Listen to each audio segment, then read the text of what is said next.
Euzubillahimineşşeytanirracim. Bismillahirrahmanirrahim. Elhamdülillahi Rabbil alemin. Salatu vesselamu ala Resulina Muhammed ve ala alihi ve sahbihi ecmain.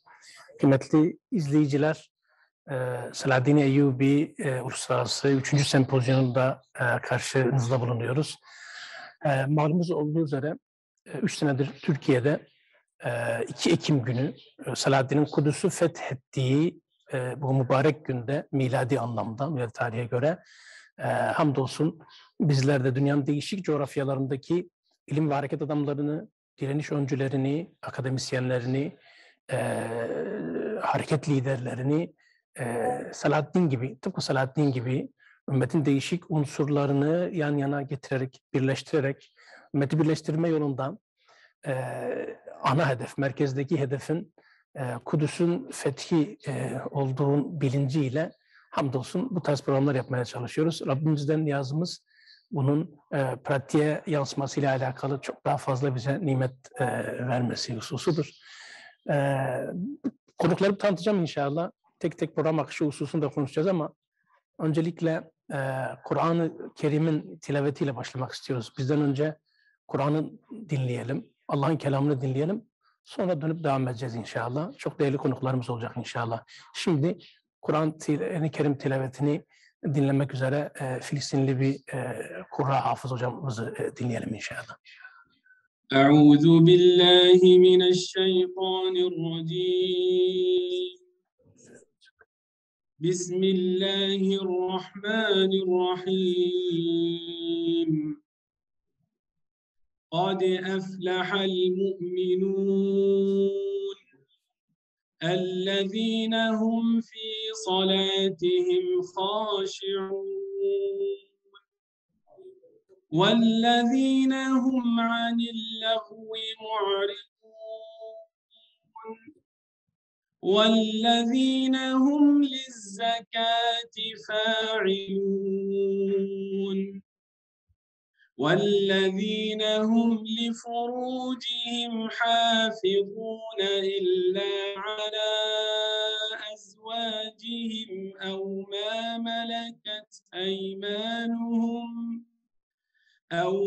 ملكت أيمانهم فإنهم غير ملومين فمن ابتغى وراء ذلك فأولئك هم العادون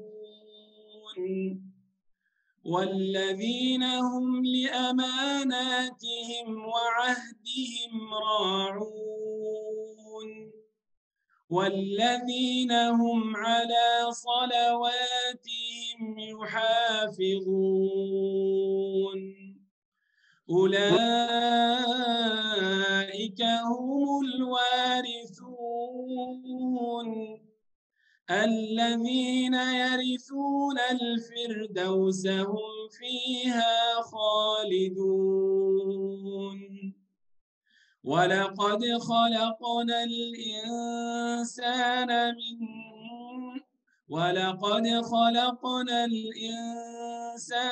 من سلالة من طين ثم جعلناه نطفة في قرار مكين ثم خلقنا النطفة علقة فخلقنا العلقة مضغة فخلقنا المضغة عظاما فكسونا العظام لحما ثم أنشأناه خلقا آخر فتبارك الله أحسن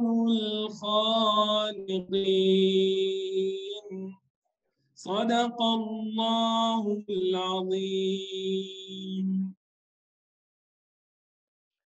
Sadakallahu azim ve bellâhu Resulü'nel kerim. Allah Teala razı olsun. Cezakumullahu hayran üstazna. Barakallahu fikum. Bu değerli Kur'an tilavetleri için Filistin'den başladık. Dediğim gibi çok değerli, kıymetli konuklarımız var. Ümmetin değişik unsurlarından. İnşallah bu sene Selahaddin Eyyubi Enstitüsü'nü kurmanın vermiş olduğu mutlulukla başlamış oluyoruz. Birazdan Mehmet Eşin Hocam inşallah başlayacak, bu hususu ifade edecek. Hızlı bir şekilde konuklarımı tanıtmak istiyorum. Hemen inşallah Mehmet Eşin Hocam'ın Selahaddin Eyyubi Enstitüsü ile ilgili selamlama konuşması sonrası direniş liderlerini dinleyeceğiz. Önce Halit Meşal aramızda. Kendisini inşallah dinleyeceğiz. Akabinde Filistin İslami Cihat lideri Sayın Ziyad Nahale'yi dinleyeceğiz Allah'ın izniyle. Akabinde Şeyh Ali Karadağ Fil-Kharic ya Sa'd. İnşallah karşımızda. Kendisini dinledikten sonra Hüdapar Yanı Başkanı Sayın Zekeriya Yapıcıoğlu'nu dinleyeceğiz. Afganistan'dan bir misafirimiz var, İslam Emirliği'nden, kendisini Muhammed Musa'yı. Sonra Hindistan'a uzanıp Şeyh Selman Nedevi inşallah dinleyeceğiz. Iraklı büyük mütefekkir Hişam Bedrani'den sonra Mısır İhvan-ı Müslümin'in yetkilisi, yöneticisi Mithat Haddad Bey. Akabinde yine Mısır İslam Cemaati'nden Şeyh Muhammed Sagiri inşallah dinleyeceğiz.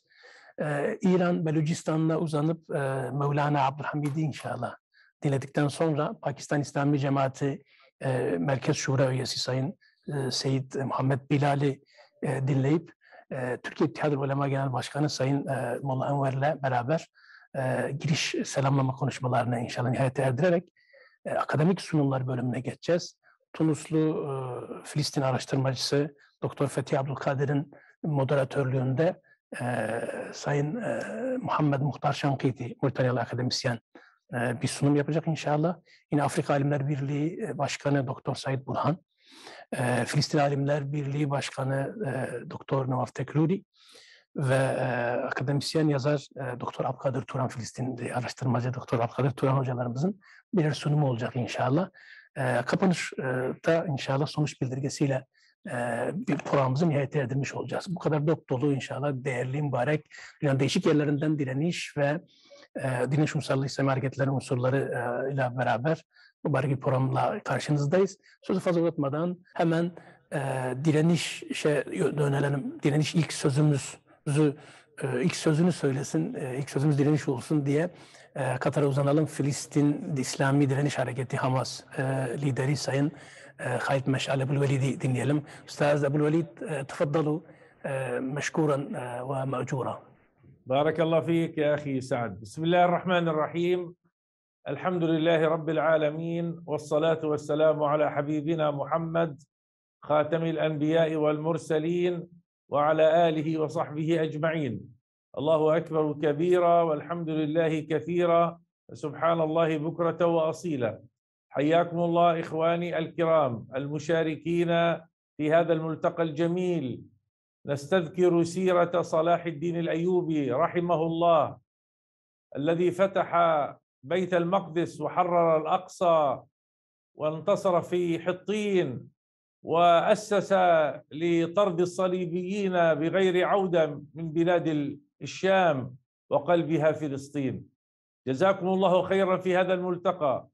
الإخوة في حزب الهدى رأسهم الأستاذ زكريا والأستاذ محمد أشين، وكذلك لك أخي سعد، وأنت في هذا المعهد الذي تشكل على موضوع الملتقى وصلاح الدين الأيوبي، فجزاكم الله خيرا.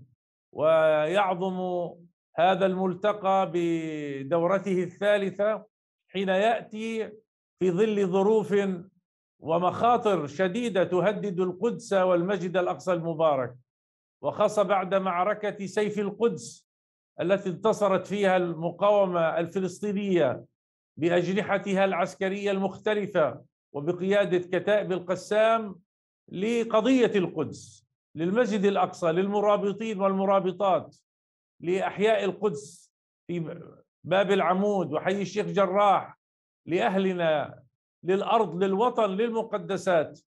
فإن شاء الله نحن نسير على خطى صلاح الدين واستحضار سيرته وتجربته الناجحة إن شاء الله يعيننا على غذ الخطى والإسراع في مشوارنا نحو الحرية والتحرير والعودة بإذن الله تعالى. في هذا الملتقى وفي ذكرى هذا الفتح الذي كان عام 1187 ميلادي كما يعلم الجميع، وبعد تطهير القدس وقد احتلت آنذاك 89 عاما، وإن شاء الله لا يطول الزمن حتى نحرر الأقصى ونحرر القدس كما دخلناه وحررناه أول مرة، نعود إلى سيرتنا الأولى في رفعة رؤوسنا عبر الجهاد والمقاومة. الآن العبرة ليس بالحديث عن الذكريات، لقد كان في قصصهم عبرة. فما هي العبرة في ملتقى صلاح الدين من تجربة صلاح الدين في تحرير القدس والأقصى؟ أسوق جملة من العبر والدروس لنستلهمها في واقعنا. العبرة الأولى أن الجهاد والمقاومة هو الطريق الحقيقي للتحرير واستعادة الأوطان والمقدسات، خاصة إذا كان الوطن فلسطين وكانت المقدسات درتها الأقصى. نعم، هو الجهاد والمقاومة، وهكذا سار صلاح الدين.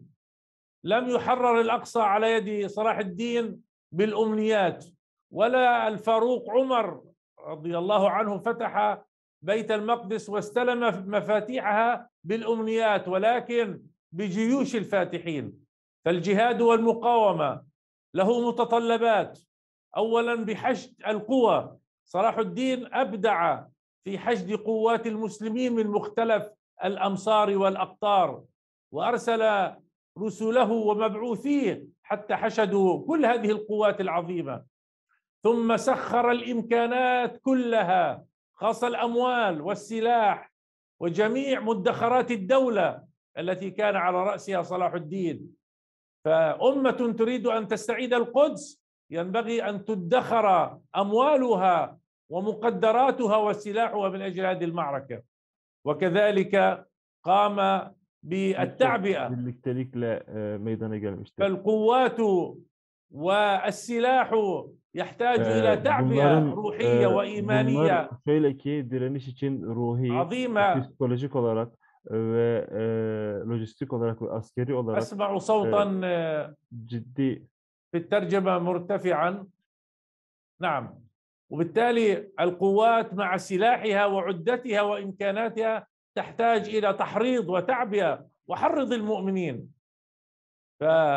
وحشد الطاقة المعنوية والدينية والروحية عند المقاتلين. هذه العبرة الأولى.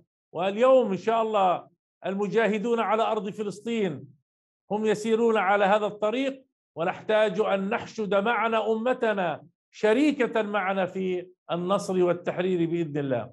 العبرة الثانية توحيد الأمة من أجل المعركة الكبرى. الأمة فيها خير عظيم، لكن حتى تحشد الأمة، حتى تجمعها، تحتاج إلى قضية كبيرة، وما أكبر من قضية القدس وقضية الأقصى ومواجهة الصهاينة، هذا المشروع الصهيوني الذي يهدد الأمة. فتعبئة الأمة وحشدها، توحيدها.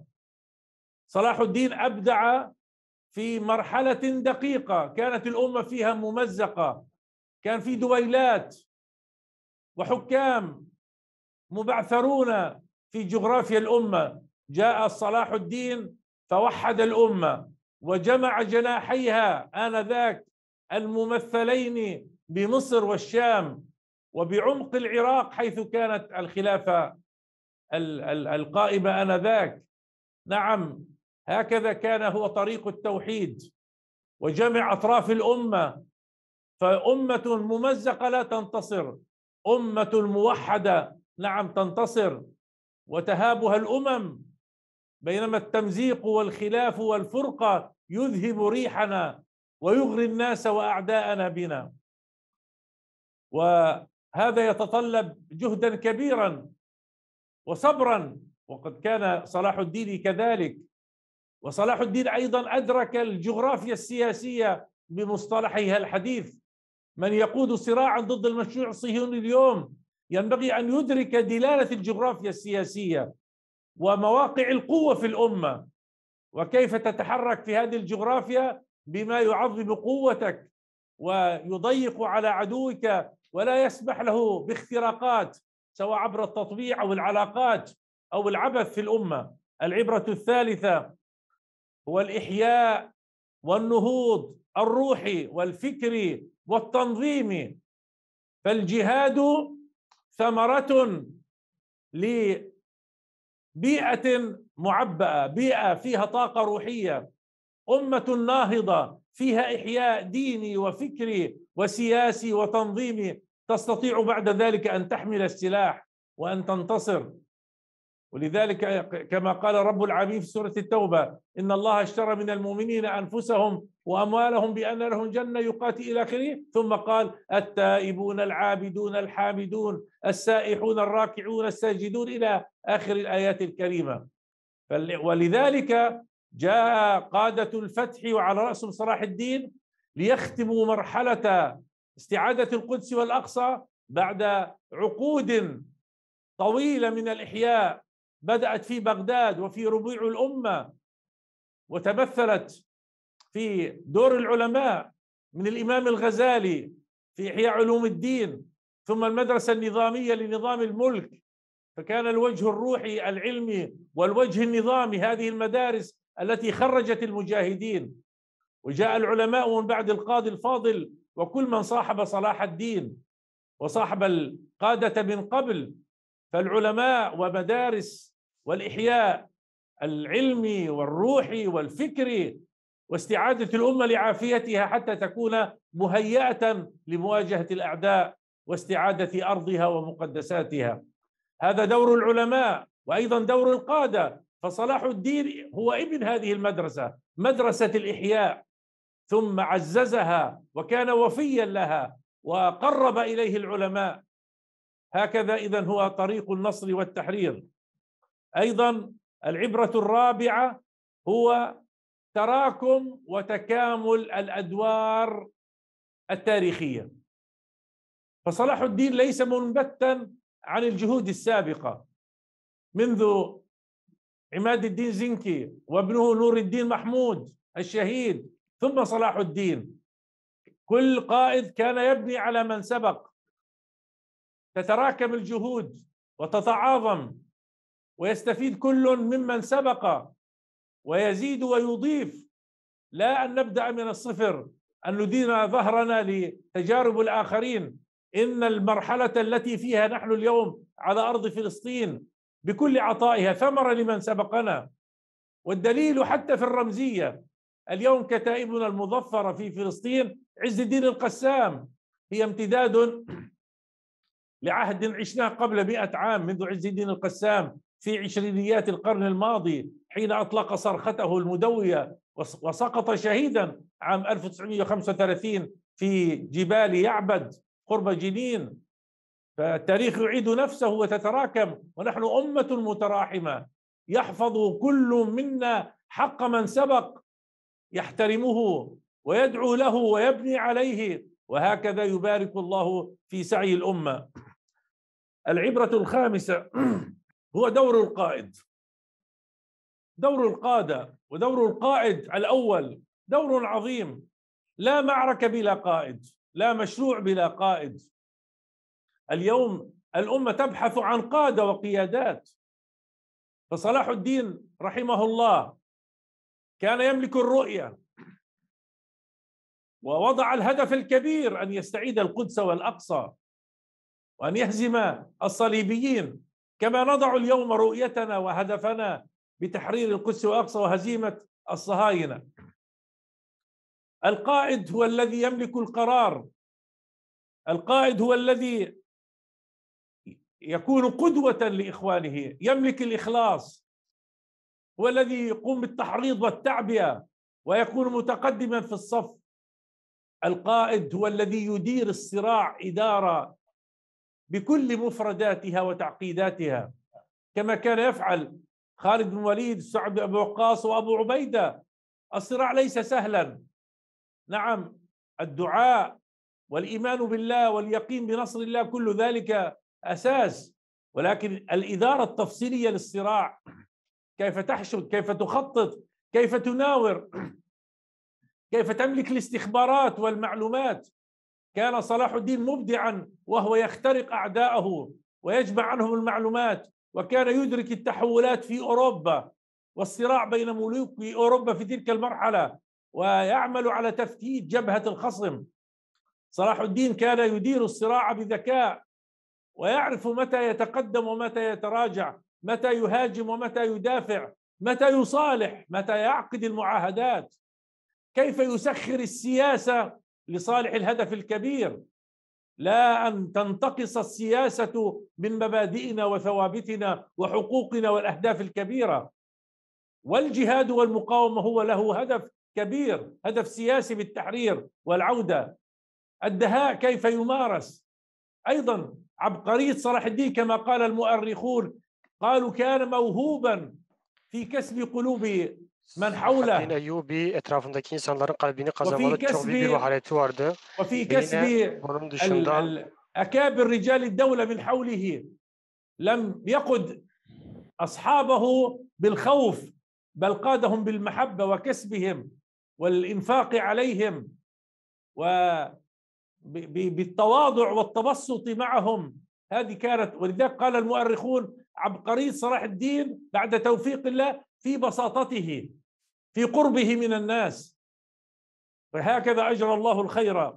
وأيضا كان حوله رجال أقوياء، لا قاد بدون رجال أقوياء، كما قال المؤرخون ابن شداد والأصفهاني والقاضي الفاضل. وكما قال صلاح الدين عن نفسه إنه لم يفتح القدس بسيفه، وإنما فتحها بقلم القاضي الفاضل. هذا الوفاء، هذا التعبير، هذا الفكر العميق، وهذا التواضع كذلك. العبرة السادسة والأخيرة: والبعد القيمي والأخلاقي في شخصية القائد، شخصية صلاح الدين، وهي عبرة تتعلق بسلوك المسلمين. البعد القيمي والأخلاقي والحضاري في الشخصية الإسلامية حتى وهي في قلب المعارك، كما كانت وصية النبي صلى الله عليه وسلم وأبي بكر وعمر وقادة الأمة للجيوش والفاتحين.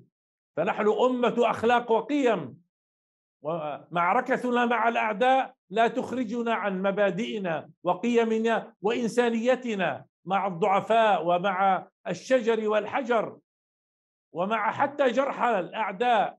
وهكذا صلاح الدين ظهر بصفتين عظيمتين يعترف بها القاصي والداني: والأعداء قبل الأصدقاء. قوة صلاح الدين وصبره وجلده وعبقريته في القيادة، وكذلك رحمته حتى بأعدائه، مقابل سفك الدماء ل70,000 شهيد أريقت دماؤهم عندما دخل الصليبيون القدس والمسجد الأقصى المبارك والبلدة القديمة. فشتان بين الفاتحين وبين المدمرين. لذلك نحن نتمسك بقيمنا ومبادئنا وأخلاقنا وإنسانيتنا، وبها ننصر. وأختم إخواني الأعزاء بوصية، هذه تدل على شخصية صلاح الدين، وصية صلاح الدين الأيوبي لابنه الظاهر المقرب إليه من أبنائه وهو على فراش الموت في رمضان عام 1192. ماذا قال له؟ أوصاه بالتقوى فإنها رأس كل خير، وأوصاه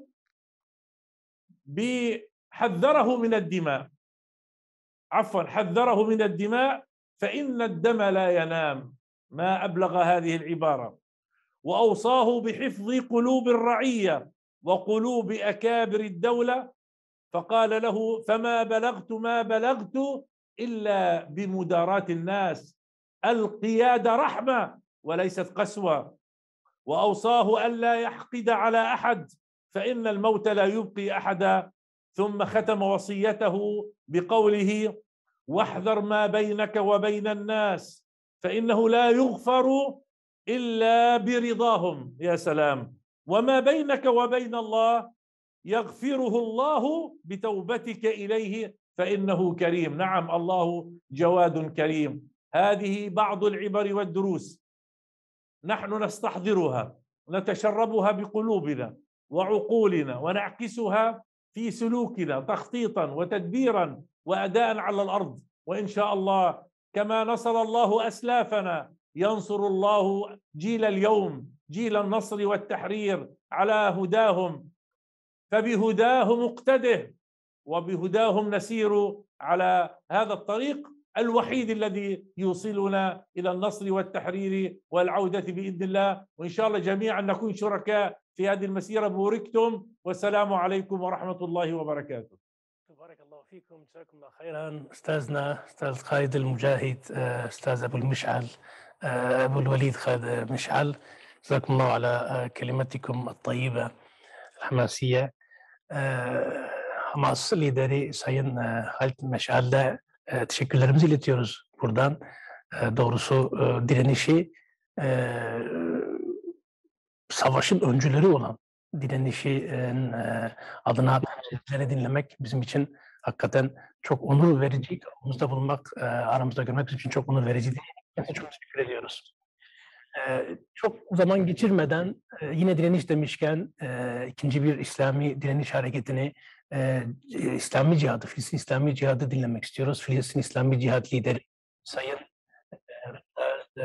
Ziyad Nekhale'ye kulak vermek istiyoruz. Euzubillahimineşşeytanirracim. Bismillahirrahmanirrahim. Elhamdülillahi Rabbil alemin.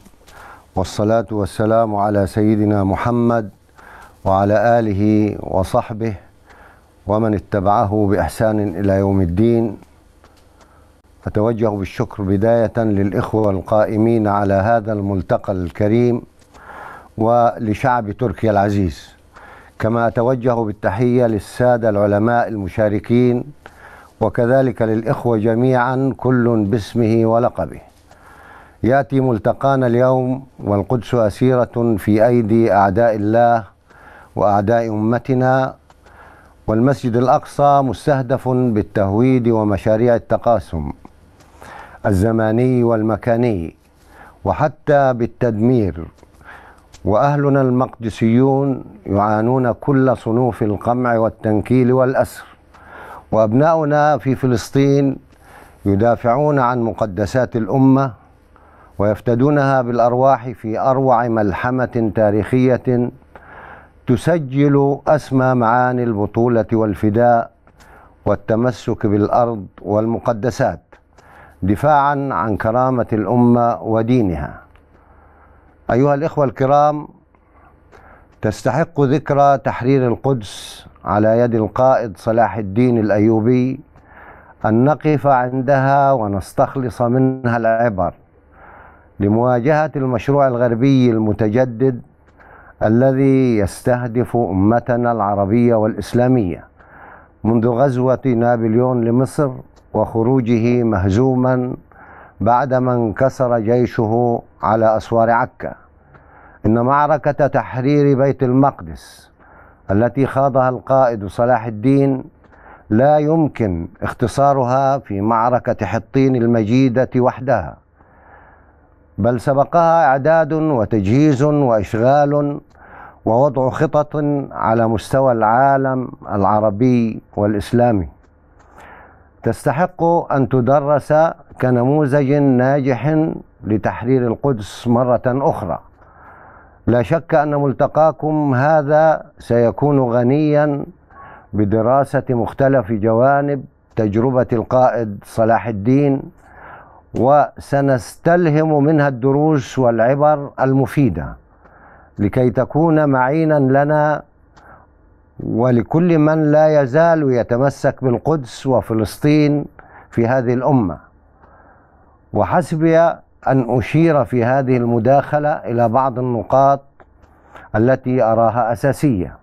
أولا، تعلمون ولا شك حالة التشرذم والانقسام والتقاتل والخلاف التي كانت تعيشها الأمة قبل تحرير بيت المقدس، ما أغرى أعداءها من الفرنجة الصليبيين بغزوها وانتزاع بيت المقدس من بين أيديها. وقد امتد الاحتلال الصليبي من البوسفور شمالا إلى بورسعيد جنوبا، مخضعا كل الساحل في بلاد الشام. ومع ذلك نجح القائد صلاح الدين في توحيد الأمة وتصويب الاتجاه إلى القبلة الأولى، وهذا يمنحنا الأمل والثقة بأنه يمكن التغلب على مفردات الهزيمة في أمتنا، وأنه يمكن إعادة توحيد جهد الأمة وجهادها نحو القدس، فالقدس تجمعنا وهي عنوان وحدتنا وعزة أمتنا. ثانيا، مهد القائد صلاح الدين لتحرير بيت المقدس، مستفيدا من المدارس النظامية التي أعدت جيلا جديدا من الشباب المدرك لقضيته ولدوره في تحرير الأمة ومواجهة الغزاة بكل الإعداد النفسي والفكري والعسكري. كما اعتمد صلاح الدين على العلماء المجاهدين وأعاد إلى المساجد دورها في حياة المسلمين، وأعاد العمل بنظام القضاء العادل بين الناس، وأحيا سنة الوقف بين المسلمين ليكون الجميع شركاء في النصر، وليصبح التحرير مشروع أمة بأكملها. ثالثا، عمل القائد صلاح الدين الأيوبي على تحقيق تنمية قادرة على تمويل المجهود الحربي، وأصلح الأوضاع الاقتصادية والمالية في مصر والسودان، ومنع الاحتكار وشجع على العلوم، واستفاد من ذلك لتطوير القدرات العسكرية وتجييش الجيوش. رابعا، سعى إلى توحيد الأمة وتجاوز النزاعات والفتن المذهبية ونشر روح التسامح بين أفرادها في وقت كان لا يهادن فيه المتخاذلين والمتعاونين مع الأعداء. ساعده في ذلك علماء ربانيون أفذاذ عملوا على تحقيق الوحدة الإسلامية. خامسا، حاصر الاحتلال الصليبي من خلال الحملات التي خاضها في الجزيرة العربية وصولا إلى اليمن، وجهز جبهة نهر الأردن، وأعاد توحيد وادي النيل ووادي الفرات ليكون الإطباق على الغزاة الصليبيين محكما ويمنع عنهم المدد والعون.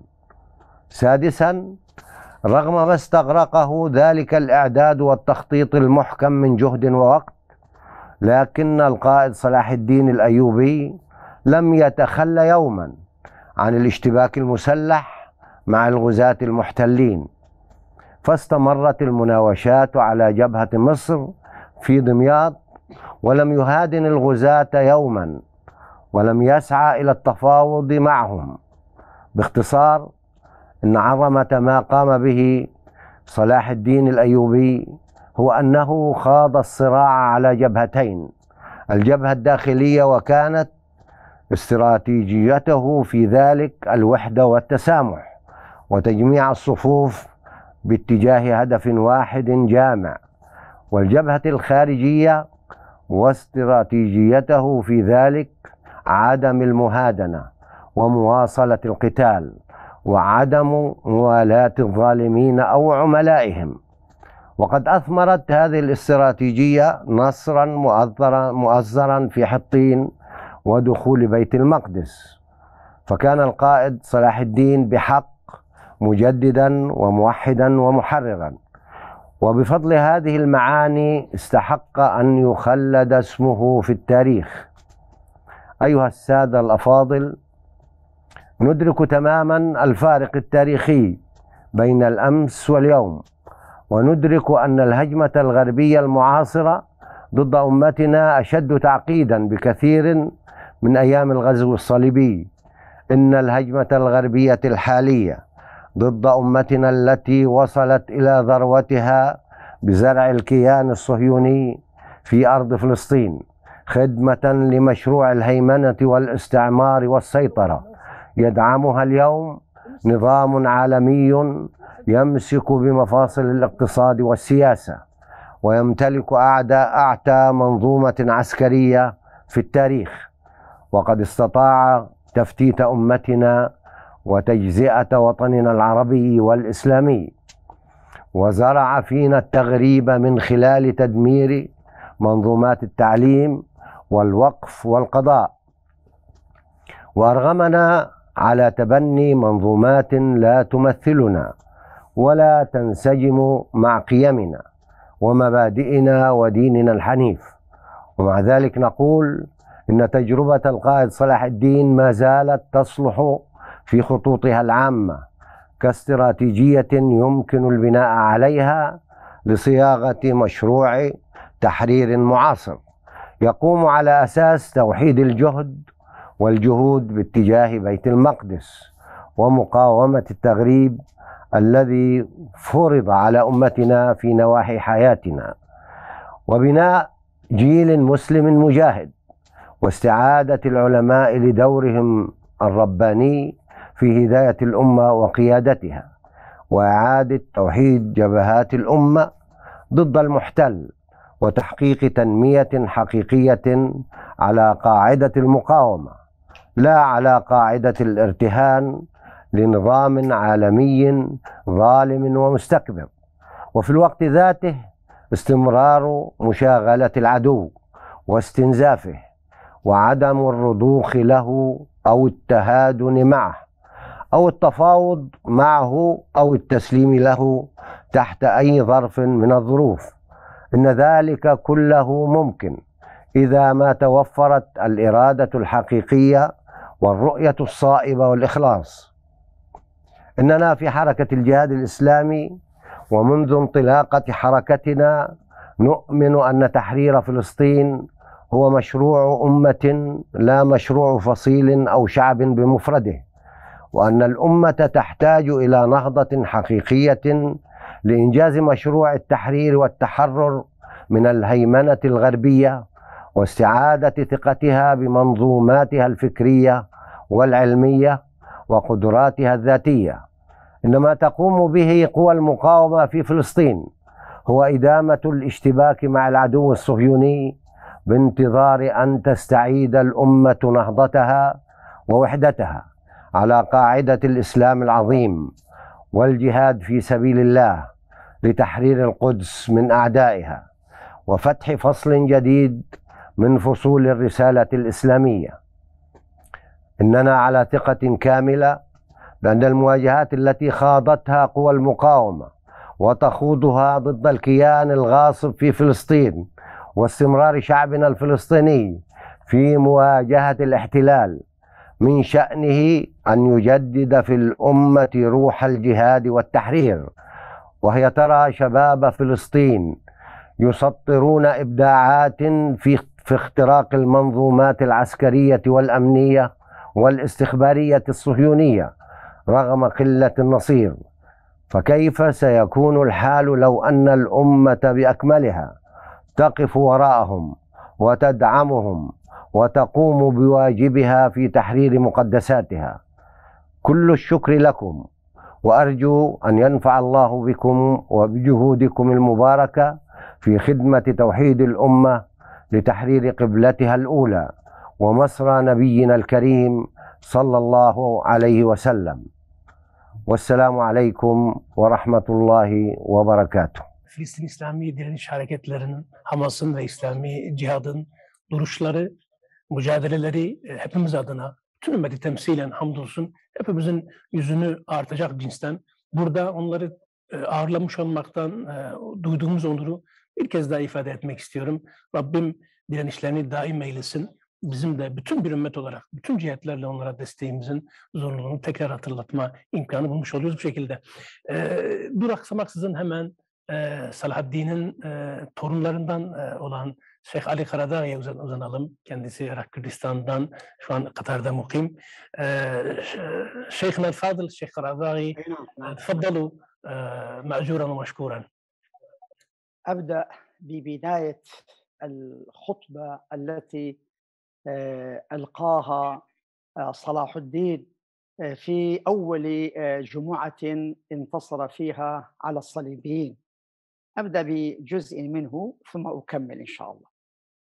وحيث بدأ قال: الحمد لله معز الإسلام بنصره، ومذل الشرك بقهره، ومصرف الأمور بأمره، ومديم النعم بشكره، ومستدرج الكفار بمكره، الذي قدر الأيام دولا بعدله، وجعل العاقبة للمتقين بفضله.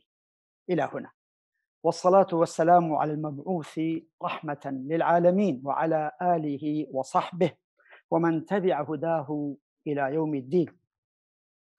أصحاب السعادة والسماحة والفضيلة، إخوتي الكرام، أخواتي الكريمات، أحييكم جميعا بتحية طيبة مباركة، فسلام الله عليكم ورحمته وبركاته. يسعدني جدا ويشرفني حقا أن أكون مع حضراتكم في هذه الندوة المباركة، وبخاصة في عصر ليس حديثنا مجرد كلام، وإنما يصدق هذا الكلام الجهاد بفضل الله سبحانه وتعالى في فلسطين، ونجاحهم بفضله ومنه نجاحا كبيرا، كما عبر عن ذلك الأخوان الحبيبان الأستاذ خالد وأستاذ زياد. فإذا نحن اليوم بإذن الله تعالى في بداية الطريق، ونحن كذلك محتاجون جدا إلى أن نستفيد من الآخرين، وبخاصة من قادتنا أولئك الذين هدى الله فبهداه مقتده، بل أكثر من ذلك، فإن الله سبحانه وتعالى جعل النجاح والاستخلاف بالتوارث. قال ثم أورثنا الكتاب الذين اصطفينا. وفي قضية الأرض المقدسة أيضا تحدث القرآن الكريم عن التوارث، قال ولقد كتبنا في الزبور من بعد الذكر أن الأرض يرثها. أرض فسرت بتفسيرين: الأرض هي الأرض المقدسة معرفة، أو وهذا دليل على أن اليهود لم يبقى لهم حق، لأن هذه القضية قضية دينية، هم تنازلوا عنها، قالوا لن ندخلها أبدا. فبالتالي أن الأرض يرثها عبادي، يرثها ما قالش يأخذها، يعني معناها توارث تراكم، مثل ما قال أخي الحبيب أستاذ خالد، وكذلك أكده أستاذ زياد: يرثها عبادي الصالحون إن في هذا لبلاغا لقوم عابدين وما أرسلناك إلا رحمة للعالمين. القوة والرحمة. قبل أن أتكلم بإيجاز شديد حول الموضوع الذي أريد أن نتحدث فيه، لا يسعني نحن في هذا المجال إلا أن نتقدم بالشكر الجزيل والثناء العاطر لإخواننا في معهد صلاح الدين وفي حزب هدى على هذه الجهود المباركة، ولأخي الحبيب مقدم الندوة الأستاذ سعد الدين، فجزاهم الله خيرا. إنني حقيقة أتحدث وحسب الوقت المتاح بإذن الله تعالى عن شعارين أساسيين رفعهما صلاح الدين. هذان الشعاران لا زالا هما شعار المعركة، لا زالا هما شعارا أو شعاري المقاومة والجهاد هما. وهذا ما قاله محمد أمين الأنصاري حينما جمع قادته صلاح الدين في بعد طبعا انتهاء دولة يعني فاطمية كما يسمى، وليست دولة فاطمية حقيقة، كانت دولة عبيدية عموما. فقال علينا أن نهتم بأمرين أساسيين، أن نهتم يعني، وأنا لخصت كلامه بهذين الشعارين: من التوحيد إلى التحرير، ومن الجهاد إلى الاجتهاد. وطبعا بالتأكيد يقصد بالتوحيد هنا أولا توحيد الله سبحانه وتعالى الذي ينبثق منه توحيد الأمة الموحدة. ولذلك رب العالمين قال في أسباب النصر: والذين ينتصرون في القدس وصفهم عبادا لنا، عبودية خالصة لله سبحانه وتعالى، وهي لا تتحقق إلا بتوحيد الله سبحانه وتعالى. وهي كلمة أيضا شاملة، هذا من عظمة القرآن، لتوحيد المواقف والكلمة والثوابت والتخطيط وتوحيد التخطيط، ولتوحيد الأمة في عبوديتها لله سبحانه وتعالى دون خضوعها لأي مستكبر أو متجبر. كذلك التحرير هنا الذي قصده صلاح الدين، قال أريد تحرير من يحرر الأقصى، تحرير من يحرر الأقصى، ثم هؤلاء الذين يتحررون من العبودية لغير الله سبحانه ومن الذل وغير ذلك، هؤلاء هم يكون لهم الشرف. وحتى في خطبتي أشار إن هذا الشرف شرف عظيم، وإني لو وضعت رأسي على الأرض إلى يوم القيامة لما أديت حق الله على أن أكرمني بهذا الشرف. فلذلك لماذا؟ لأن من يحرر الأقصى لا يمكن أن يكون إلا من هو مرتبط، كما قال أخي أستاذ خالد في مواصفاته الجميلة وعبره الجميلة في هؤلاء الذين يتزكون حقيقة، والله سبحانه وتعالى يزكيهم. فلذلك قال نحرر من يحرر الأقصى ثم نحرر الأقصى.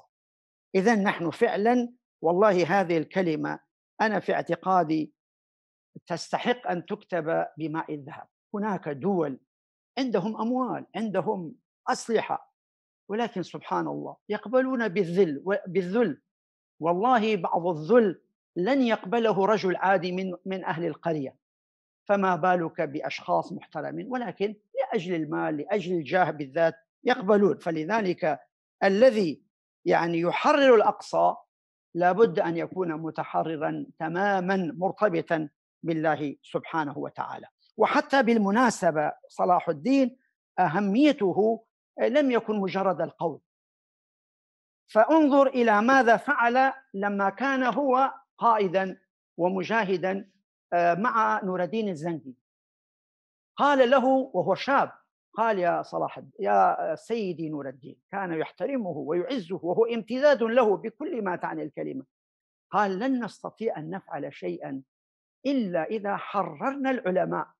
هذا ذكره الإمام السيوطي في مخطوطة أنا نشرتها حقيقة، ليست معروفة هذه المخطوطة للإمام السيوطي، ولكني نشرتها في كتاب حقيقة.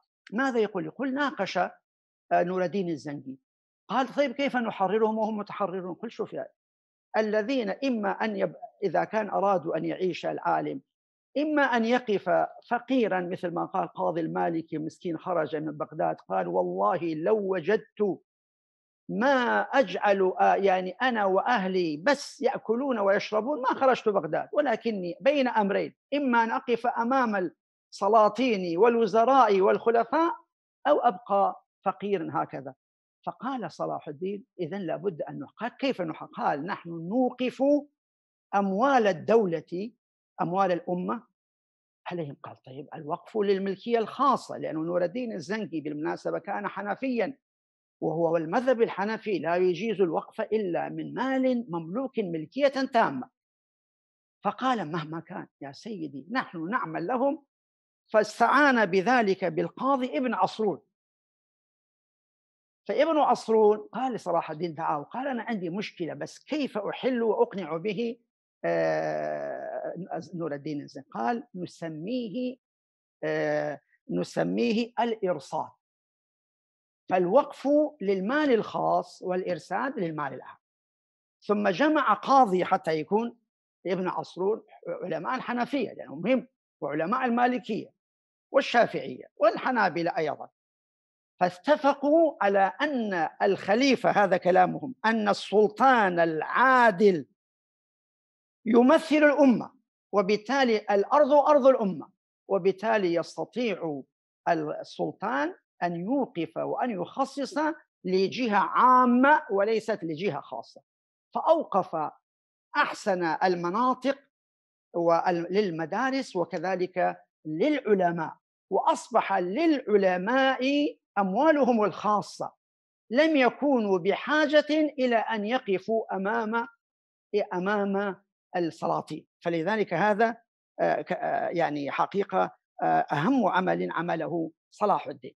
وهذا سوف أنتقل إلى الهدف الثاني. ولذلك صلاح الدين حقيقة لم يكن مجرد رحمة الله عليه رغم رقته مثل ما قال أخي الحبيب وتواضعه، لكنه كان مخططا تخطيطا غريبا، بالإضافة إلى شدته وقوته وقدراته البدنية والفكرية. لكن أولا كانت الأهداف عنده واضحة، وبنى الجيش على هذه الأهداف، على العقيدة والإيمان بالله سبحانه وتعالى وتحرير القدس والأقصى والدفاع عن الأمة وتوحيد الأمة، واضح جدا. ولكنه على سبيل المثال كان له إبداعات عسكرية جدا. أنا بنفسي لما دخلت قلعة عجلون، يا ليت تدخلون يا أخي، هو الذي بناه شيء غريب جدا، فيه 7 يعني مراحل لقضية الدفاع، ويستطيع 123 شخص أن يدافع لمدة 6 أشهر حتى ولا يحاصروا. شيء غريب جدا لو حضرتكم دخلتم فيها، بالإضافة إلى قضية دقة القلاع وما أشبه ذلك. أيضا هو تفكيره لما كان في دمشق بالمناسبة أنشأ جماعة الفتوة شباب. ماذا دورهم جماعة الفتوة؟ هم يروحون بالليل يحرسون الحدود.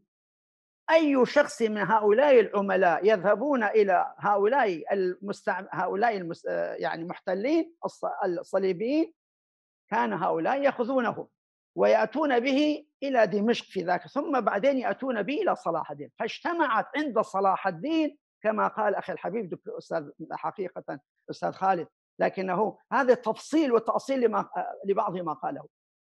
فيأتون به، وبالتالي طلعت عنده مجموعة من الرسائل من كبار قادة حتى وأمراء مع نور الدين الزنجي. ولذلك لما نور الدين الزنجي طلب منه الاستعجال بتحرير القدس وعاتبه عتابا شديدا، سيدنا نور الدين عاتب صلاح الدين عتابا شديدا، لم يستطع أن يرسل، أرسل عمه، لسه في البداية لم يمت عمه، وأعطاه هذه الرسائل. قال شوف، حتى أمير حلب، أمير فلان، أمير رقة عندهم رسائل حقيقة. ودهش وصدم نور الدين الزنجي أن يكون قادته بهذا الشكل. فلذلك هذه الدقة حقيقة رغم رقته. شوف كيف كان يفكر. هذه جماعة الفتوة حقيقة ذكرها كثير من العلماء وحتى ابن كثير ذكره. كذلك أيضا في قضية الإبداع الإعلامي في ذلك الوقت عمل في تقريب المسافات بحالتين: أولا استعمال الحمام الزاجل، والأمر الثاني القلاع وإشارة القلاع. مثلا إذا هم أوقدوا النار فهذا معناه أن العدو هاجم، إذا رفعوا أعلام وأشياء كثيرة جدا. فكانت الرسالة التي في الأمور الأساسية كانت تصل إلى صلاح الدين خلال ساعة ساعتين من الزمن، كان يدرك ما الذي يحدث. وكما قال أخي أستاذ خالد كان أيضا عنده علم بما يحدث. ولذلك أيضا من دقته لما يعني العلماء بالذات طلبوا أن يسمي ضد الصليبيين امتنع عن هذه الكلمة، قال لا، حربنا ضد الفرنجة. قالوا لماذا؟ قال لأنه أولا دول احنا نعطيهم قيمة لما نقول إنهم حاربوا لأجل الصليب مهما كان، فلذلك لا نعطيهم هذه القيمة. حربهم ليست حربا دينية، حرب اقتصادية، حرب سياسية، حرب كذا. ثم قال أليس بعض إخواننا ممن ينتسبون إلى الصليب أليسوا معنا؟ قالوا بلى. قالوا إذن كيف نحن نسمي صليبيين؟ شوف دقة. حقيقة هذه الأمور كلها يجب أن نقف عنده. الشعار الثاني إن شاء الله لن أطيل: من الاجتهاد إلى الجهاد. صلاح الدين قال يعني الجاهلة لا يمكن أن تنتصر، حتى لو انتصرت لا، لابد أن نؤمن. ولذلك كما يقول بعض المؤرخين، يقول وصلت التوعية إلى الشباب، إلى الأطفال، يعني كانوا يتعاركون في الشوارع ويراهنون على قضية القدس. من فاز يكون جديرا أن يكون مثلا في جيش صلاح الدين، في دمشق، في بغداد، في ديار بكر، في آمد، كانوا يسمون آمد في ذلك الوقت. والنساء كما القصة معروفة ذكرها بأنه نساء يعني قدمنا هذه أصارة كذا. فلذلك حقيقة صلاح الدين نحتاج فعلا مثل ما قال الأخوان جزاهم الله خيرا، وأنا حقيقة فرح بما يقولون. أنا أطلب حقيقة من الأمة دراسة منهجية مرة أخرى لتخطيط صلاح الدين، وجزاهم الله خيرا. وأشكركم وإني أخاف أنني قد أطلت، والسلام عليكم ورحمة الله وبركاته. بارك الله فيكم وعليكم السلام ورحمة الله وبركاته. جزاكم الله خيرا Şeyh'in el-Fadıl. Bu mübarek konuşmaları münasebetiyle Şeyh Ali Karadağ'a çok teşekkür ediyoruz. Çok zaman kaybetmeksizin biraz daha fazla zamanımız gerekecek diye Hüdapar Genel Başkanı Sayın Zekeriya إذا تأذن لي عندي ارتباط للأسف أنا أود أن أستمع لكلمات إخواني جميعا، وسررنا بكلمة فضيلة الشيخ علي القرداغي، فودي أسمع البقية، ولكن وكذلك طبعا سررت بكلمة صديقنا وحبيبنا الأخ أبو طارق أستاذ زياد نخالة. أود أن أستمع للجميع لكن يعذرونني. إن شاء الله معذور. عفوا استغفر الله. بارك الله فيكم. Üstad Halid Meşal müsaade istiyor doğrusu, diyor mümkünse Sayın Hüdapar Başkanı Zekeriya Yapıcıoğlu'ndan sonra bazı münasebetler sebebiyle randevularım var.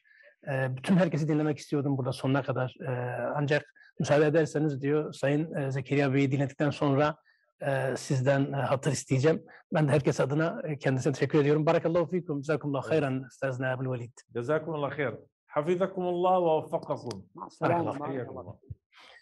Biz hemen Sayın Zekeriya Yapıcıoğlu'nu dinleyelim, Hüdapar Genel Başkanı. Hocam buyurun. Bismillah ve elhamdülillah ve salatu ve selamu ala Resulillah. Esselamu aleyküm eyyuhel hazinel kiram. Sözlerimin başında bu yıl üçüncüsünü düzenlediğimiz Uluslararası Selahaddin Eyyubi Sempozyumu'nun hayırlara vesile olmasını diliyorum. Siz değerli katılımcıları ve ekranları başında bizi takip eden herkesi muhabbetle selamlıyorum. Değerli kardeşlerim, İslam ümmetinin makus talihinin değiştiği kutlu bir günün yıl dönümü münasebetiyle bu program tertip edildi. Bu vesileyle bir kez daha Büyük Komutan Selahaddin Eyyubi'yi ve Mescid-i Aksa'nın hürriyetine giden yolda izlediği stratejiyi ve fethi hazırlayan örnek mücadelesini konuşmak üzere bir aradayız. Bu vesileyle Şark'ın sevgili sultanı Büyük Mücahit Selahaddin'i ve Kudüs'ün fethinde görev almış bütün mücahitleri bir kez daha rahmetle anıyorum. Malumunuz olduğu üzere Haçlılar İslam ümmetinin dağınıklığını ve parçalanmışlığını fırsat bilerek 1095 yılında büyük ordular hazırlayıp Kudüs'e doğru harekete geçtiler. Tarihler 15 Temmuz 1099'u gösterdiğinde İslam aleminin bağrına zehirli bir hançer sapladılar. Evet, Kudüs düştü. Mescid-i Aksa'mız esir oldu. Bunun sebebi Haçlıların çok güçlü oluşu değil, İslam ümmetinin evlatlarının birbirleriyle uğraşmalarıydı. İslam ümmeti işgale engel olamayınca Kudüs ve Mescid-i Aksa ile birlikte ümmet de düştü. Tam 88 yıl, dile kolay, yaklaşık bir asır ümmet kan ağladı, boynu bükük yaşadı. Sonra bir yiğit ümmeti düştüğü yerden yeniden ayağa kaldırmak için harekete geçti. Selahaddin Eyyubi'nin önderliğinde sefere çıkan İslam ordusunun 20 Eylül 1187'de kuşattığı Kudüs, Miraç mucizesinin yıl dönümü olan 27 Recep 583 Hicri yılında, yani 2 Ekim 1187 Cuma günü ikinci kez fethedildi ve ilk kıblemiz Mescid-i Aksa yeniden hürriyetine kavuştu. Kuşkusuz bu fetih alelade bir sürecin neticesi değildi. Olayın ayrıntılarına girmeden zafere giden süreçte Selahaddin Eyyubi'nin izlediği strateji ile ilgili birkaç hususun altını ben de çizmek isterim. Evvela Büyük Komutan Selahaddin Eyyubi fetih öncesi ciddi hazırlıklar yapmıştır. Önce kendisi buna inanmış, kavli ve fiili olarak kendisini büyük fethe hazırlamıştır. Selahaddin Eyyubi, Kudüs'ün Müslümanların dağınıklığından dolayı esaret altında olduğunun bilincindeydi. Bu yüzden işe buradan başlaması gerektiğine inanıyordu.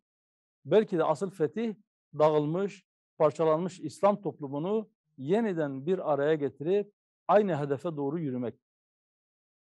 Bu gerçekleşirse Kudüs ve Mescid-i Aksa çok daha kolay kurtarılacaktır. Selahaddin Eyyubi, kılıçlarımız Müslümanların değil, küffarın boyunlarında körelsin diyerek iç ihtilafların verdiği zarara dikkat çekmiş, etnik, mezhebi ve coğrafi farklılıklar gibi tüm aidiyetlerin bir kenara bırakılarak ümmet üst kimliği altında birleşmelerinin zaruretine vurgu yapmış, hatta uzun süre bütün enerjisini buna sarf etmiştir. Büyük Komutan Selahaddin Eyyubi, bütüncül bir mücadele stratejisi ortaya koymuş, maddi ve manevi açıdan Müslümanları buna hazırlamıştır. Elbette bunlara başka şeyler de eklenebilir. Ancak işin özeti budur. Kudüs ve Mescid-i Aksa, İslam düşmanlarının güçlü oluşundan dolayı işgale uğramamış. Bilakis Müslümanların kavmi, mezhebi ve bölgesel aidiyetlerini öncelemeleri ve asabiyetleri uğruna birbirlerine düşman kesildikleri için Haçlılar tarafından işgal edilmiştir. Selahaddin Eyyubi'nin mücadele tarzından alınacak en güzel ders, büyük fetih öncesinde yaptıklarında saklıdır. İslam ümmeti yek vücut, tek yumruk ve bir bedenin azaları gibi ahenk içinde hareket etmeyi başardığı zaman büyük fetihlere imza atmış, Allah'ın yardımlarına nail olmuştur. Ne yazık ki zamanla özünden uzaklaşan İslam ümmeti, yozlaşan düşünceler, menfi hareketler, İslam'dan uzaklaşma, dost ve düşman tanımının karışması sebebiyle gerilemeye başladı. Ve bunun sonucunda topraklarımız yeni işgallerle karşı karşıya kaldı. İslam ümmetini çökerten en büyük işgal yine Kudüs ve Mescid-i Aksa'nın elden çıkmasıyla sonuçlanan Filistin işgali oldu.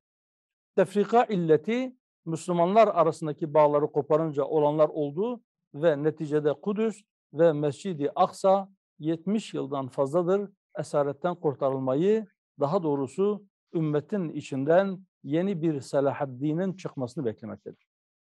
Değerli kardeşlerim, bugünkü tablo ile 1000 yıl önceki tablo aynıdır. Değişen sadece zaman ve şahıslardır. O gün Haçlılar biz zayıf olduğumuz için değil, dağınık olduğumuz için galip geldiler. Selahaddin liderliğindeki Müslümanlar ise ihtilafı bir kenara bırakıp birlik olmayı başardılar ve iman silahıyla donanarak Allah'ın yardımıyla güçlü Haçlı ordularını hezimete uğratmasını bildiler. Kanaatimce yoğunlaşmamız gereken en önemli nokta budur. Resmin tamamını iyi okuyabilirsek birinci ve en temel eşiği geçmiş olacağız. Artık bu meseleyi söylemlerden öteye taşımamız gerekiyor. Somut adımlar atmak zorundayız. Unutmayalım ki en uzun ve zorlu seferler bile ilk adımla başlar. Yani harekete geçmek, hedefe doğru adımlar atmak mecburiyetindeyiz. Aziz kardeşlerim, önümüzde iki yol var. Ya 100 yıldır devam eden işgallere, katliamlara rağmen dağınık kalmaya, sahip olduğumuz aidiyetleri ümmetin maslahatının önünde tutmaya ve birbirimizle uğraşıp enerjimizi heba etmeye devam edeceğiz ki ehli iman ve vicdan buna rıza gösteremez, ya da artık yeter diyeceğiz ve Selahaddin'in yaptığı gibi ümmeti düştüğü yerden şaha kaldırmak için söylem ve eylem birliği sağlayacağız. Başka da yol yoktur.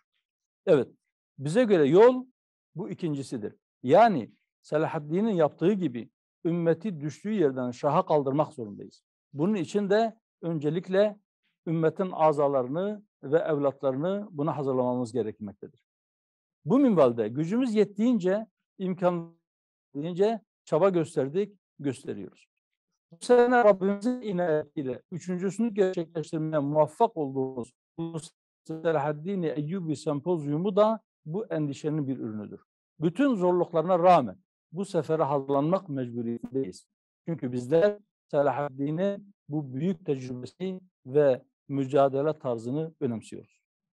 Bu buluşmanın bizi bir adım daha hedefe yaklaştırması gerektiğine inanıyorum. Bize göre sefere hazırlanmak en az fetih kadar değerlidir.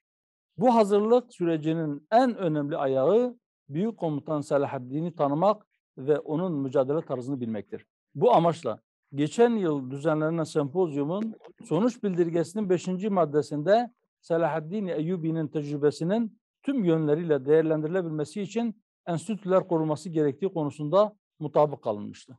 Bu hususta bütün kardeşlerime şu müjdeyi verme bahtiyarlığını lütfettiği için Rabbime hamd ediyorum. Selahaddin Eyyubi Enstitüsü için hazırlıklar tamamlandı. Hamdolsun İstanbul'da kurulan enstitünün bu amaca çok değerli katkılar sunacağına inanıyoruz. Bu kapsamda yapılan her türlü çalışmayı ve girişimi de desteklediğimizi ilan ediyoruz. Bu toplantının da geleceğe yönelik yeni adımların atılmasına vesile olacağına ve bizleri hedefe biraz daha yaklaştıracağına inanıyorum. Burada bir hususun altını özellikle çizmek istiyorum. O da şudur. Yaklaşık bir asırdır Filistin topraklarında bilhassa Kudüs'ün ve ilk kıblemiz Mescid-i Aksa'nın izzetini ümmet adına muhafaza eden ve canlarını siper eden Filistinli kardeşlerimi, direniş gruplarını yürekten tebrik ediyorum. Direnişlerini selamlıyorum. Değerli kardeşlerim, başta da işaret ettiğim gibi derdimiz belli ama çaremiz de bellidir. Unutmayalım ki biz çaresiz değiliz. Elimiz kolumuz bağlı kalacak da değiliz. Hele hele önümüzde Selahaddin gibi bir tecrübe varken asla ümitsiz olamayız. Son olarak bu buluşmanın tekrar hayırlara vesile olmasını diliyor. Değerli katkılarından dolayı bütün katılımcılara teşekkür ediyorum. Bir sonraki buluşmada daha güçlü ve daha somut adımlarla yeniden bir araya gelmeyi ümit ediyorum. Hepinizi hürmet ve muhabbetle selamlıyorum. Davamızın sonu alemlerin Rabbi olan Allah'a hamd etmektir. Ve ahiri davana enelhamdülillahi rabbil alemin. Esselamu aleyküm ve rahmetullah. Selam ve berekatuhu. Çok teşekkür ediyoruz Sayın Zekeriya Yapıcıoğlu Hüdapar Genel Başkanı. Bu arada başta söylemeyi unuttum. Bir sunumcumuz Afrika Alimler Birliği Genel Başkanı Sayın Şeyh Said Burhan'ın dayısının bugün birkaç saat önce vefat etmesi münasebetiyle maalesef cenaze ve defin işleriyle uğraşması münasebetiyle katılamayacağını duyurdu. Rabbim dayısına rahmet eylesin. Kendilerine, akrabalarına taziyelerimizi sunuyoruz. Mısır İhvan-ı Müslim'in yöneticisi Sayın Mithat Haddad'ı dinleyeceğiz. حضرات الإخوة الأحباب السلام عليكم ورحمة الله وبركاته. إنني حين أرى هذا الجمع الكبير التركي والسوري والفلسطيني والمصري والعراقي والكردي والسنغالي والموريتاني والكوسوفي أتذكر قول ربنا عز وجل وإن هذه أمتكم أمة واحدة وأنا ربكم فاتقون سورة المؤمنون إن هذه أمتكم أمة واحدة وأنا ربكم فاعبدون سورة الأنبياء. مجموع هذا الجمع الكبير من علماء وساسة وفقهاء وقادة ونخب على اختلاف مشاربهم وخلفياتهم ولغاتهم وثقافاتهم إلا لاجتماعه على هدف سام ومرجعية فكرية وعقدية مشتركة حبى الله بها هذه الأمة. إن تاريخنا الإسلامي القريب والبعيد يؤكد أن قائمة هذه الأمة لا تقوم إلا في ظل توحدها واجتماعها على كلمة سواء. فجل انتصارات أمتنا كانت في عصور الوحدة والاجتماع، وكل الهزائم كانت بسبب الفرقة والشقاق والخيانة. فيوم فتح المسلمون القدس بقيادة صلاح الدين الأيوبي كان أهل الشام جنبا إلى جنب وكتفا بكتف مع أهل مصر مجتمعون بقادتهم على كلمة سواء، والصفوف جميعها متراصة وعيون الأمة جمعاء شعوبا وحكاما كانت صوب فلسطين صوب بيت المقدس والمسجد الأقصى، فتحقق الهدف وتحرر الأقصى على يد صلاح الدين. وما سقطت القدس عام 1917 بيد الجيش البريطاني بقيادة الفريق أول إدموند الليمبي إلا حين تجرذم المسلمون وعمل كل مصر بمعزل عن بقية الأمصار، واستقل كل قطر بمصلحته بعيدا عن مصلحة بقية الأقطار. وحينها تمكن أعداء الأمة من الاستيلاء ليس على القدس وحدها، وإنما رزحت بلاد المسلمين تحت سيطرة قوى الاستعمار، فسوريا ولبنان تحت الوصاية الفرنسية، ومصر والسودان والعراق في قبضة المستعمر الإنجليزي، وليبيا مغزوة من الطلاينة، وشمال أفريقيا بأكمله تحت وطأة الاستعمار الفرنسي. وباتت الأمة منزوعة السيادة مسلوبة الإرادة. ومن ثم بقي الاستعمار جاثما على صدر أمتنا، ولم يخرج من بلادنا إلا حين ضمن أن أذياله وفلوله قائمة مقامه تحقق أهدافه وتضمن مصالحه، وتزرع بذور الفرقة والخلاف عن طريق رفع رايات القومية والعرقية وانحصار راية الأمة الواحدة والوطن الواحد.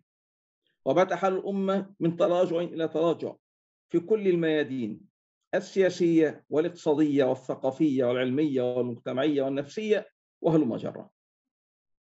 في تلك الأثناء فطن ابن 22 ربيعة إلى موطن الداء، وأشار ببراعة إلى الدواء، فقد تمكن هذا الشاب حسن البنا من فهم مدى فرقة هذه الأمة، فنادى إلى وحدة الأمة في أعقاب سقوط الخلافة العثمانية. ولم يكن ذاك نداء نظريا فحسب، بل إن الإمام كون في أرض الواقع ما أسماه روح جديدة تسري في جسد الأمة. ولم تمر سنوات معدودات حتى كانت هذه الروح سارية في عشرات البلدان، وأفكار الوحدة والتضامن الإسلامي مسيطرة مهيمنة على أعمال الجميع في كافة الأقطار. وظهر ذلك جليا في حرب 48 ضد الصهاينة على أرض فلسطين، حيث كان النصر حليف جيوش الإخوان المسلمين بجانب الجيوش النظامية لولا الهدنة والخيانة. وقد رأينا جميعا كيف كانت ثورات الربيع العربي خير مثال على الوحدة والتضامن بين شعوب الأمة، فكانت شرارة الانطلاق من البوعزيز تونس، وسرعان ما انتقل لهيبها إلى مصر وسوريا وليبيا واليمن، وتوحدت شعوب الأمة كلها بهدف التحرر من الاستبداد والعيش بحرية وكرامة. ولما نجحت الموجة الأولى من انتفاضة الشعوب، رأينا بأعيننا كيف فرحت الأمة بجميع شعوبها بهذا التغير الوليد، ولمسنا تغيرا إيجابيا لصالح قوى التحرر في أمتنا، فتقاربت مصر والسعودية وتركيا وإيران وماليزيا وقطر وسائر الأقطار، وبدأ وكأن مكونات الأمة تتجمع شيئا فشيئا. وثورة سوريا شمت أنفاسها، وبدأ الانتصار وشيكا، ووصل اهتمام الأمة بالقضية الفلسطينية آنذاك مداه، واستفادت الفصائل الفلسطينية أيما استفادة من تلك الفترة الذهبية. كل ذلك كان بسبب توحد الأمة وتجمع مكوناتها. لكن هذه الحالة لم ترق لأعداء الأمة وشعوبها بأي حال من الأحوال، فبدأ الخصوم يزرعون بذور الشقاق بين أبناء الأمة الواحدة، فعاد الأشقاء بعضهم بعضا. ولم يكتفي الخصوم بذلك، بل زرع النفاق بين أبناء الشعب الواحد، حتى بدأت العداوة بين قلوب الأشقاء ضد بعضهم بعضا. وحينها انتكس الحال مرة أخرى، وتحولت الاستفاقة سباتا مرة أخرى. لكن وعي الأمة بدأ تدريجيا في الصعود عاليا. حينها رأينا المشاركة الوجدانية بين شعوب أمتنا الموحدة، فكانت الأمة بأسرها حزينة على إسقاط التجربة الديمقراطية في مصر الثورة، وحزن أحرار أمتنا على إسقاط الرئيس الشهيد محمد مرسي، معتبرين ذلك إذانا بنكسة جديدة تنعكس آثارها السلبية على باقي شعوب الأمة، وهو ما حدث بالفعل، حيث إن مصير أمتنا واحد. فتقهقرت ثورة إخواننا السوريين، وتراجع الدعم الإسلامي الحكومي للقضية الفلسطينية، ولاقى الليبيون ما لاقوا من حرب وفقر وفساد، وكذا اليمنيون لم يسلموا من مصير الليبيين وأكثر. ولم يسلم الأتراك كذلك، فأتت المحاولة الانقلابية الفاشلة في تموز 2016 مدعومة مع شديد الأسف والألم والحسرة من دول عربية بجانب دول غربية، بهدف معاقبة الأتراك على دعم خيارات شعوب الأمة الراغبة في التحرر. وحينها رأينا كيف تفاعل أحرار الأمة جميعا في الشرق والغرب مع هذا الحدث، ولهجت ألسنة الأمة بالدعاء والابتهال إلى الله عز وجل لإنقاذ تركيا من مصير مظلم كان ينتظرها لو نجح الانقلاب لا قدر الله. هذه بعض مظاهر الوحدة المصرية والشعورية والوجدانية بين شعوب الأمة. السادة الحضور، الإخوة الأفاضل، التاريخ الإسلامي البعيد والقريب يكشفان أن وحدة الأمة هي أحد أهم أسباب عزتها وتمكنها، وأن تجرذمها وتفرقها هو السبب الرئيسي في هزيمتها وتخلفها. ولنا في سيرة صلاح الدين الأيوبي عظة وعبرة، وكما شرح إخواني الذين سبقوني دقائق تفصيلية في أمر هذه الوحدة وكيف تمكن منها صلاح الدين الأيوبي. وإننا نقول بملء فمنا أن تحرير القدس يبدأ من تحرير شعوب الأمة، وتحرير شعوب الأمة يبدأ من توحد قلوب وأفئدة الأمة حول هدف واحد ورسالة واحدة، ومتى ما تحقق ذلك تحرر القدس بإذن الله. وإنني أتوجه بالشكر للقائمين على هذا الملتقى الفكري، الأستاذ زكريا والأستاذ محمد آشن والأستاذ سعد ياسين وكل الإخوة في معهد صلاح الدين وحزب الهدى، أشكرهم بالغ الشكر لاختيارهم شعار وحدتنا طريقنا إلى التحرير، فهو شعار معبر عن إدراك أصيل لأصل الداء وعين الدواء في ذات الوقت. ليكن هدفنا جميعا توحيد قلوب أمتنا على كلمة سواء، لتكن الوحدة أولى الأولويات وغاية الغايات، فبدونها ستظل أمتنا ضعيفة خائرة القوة.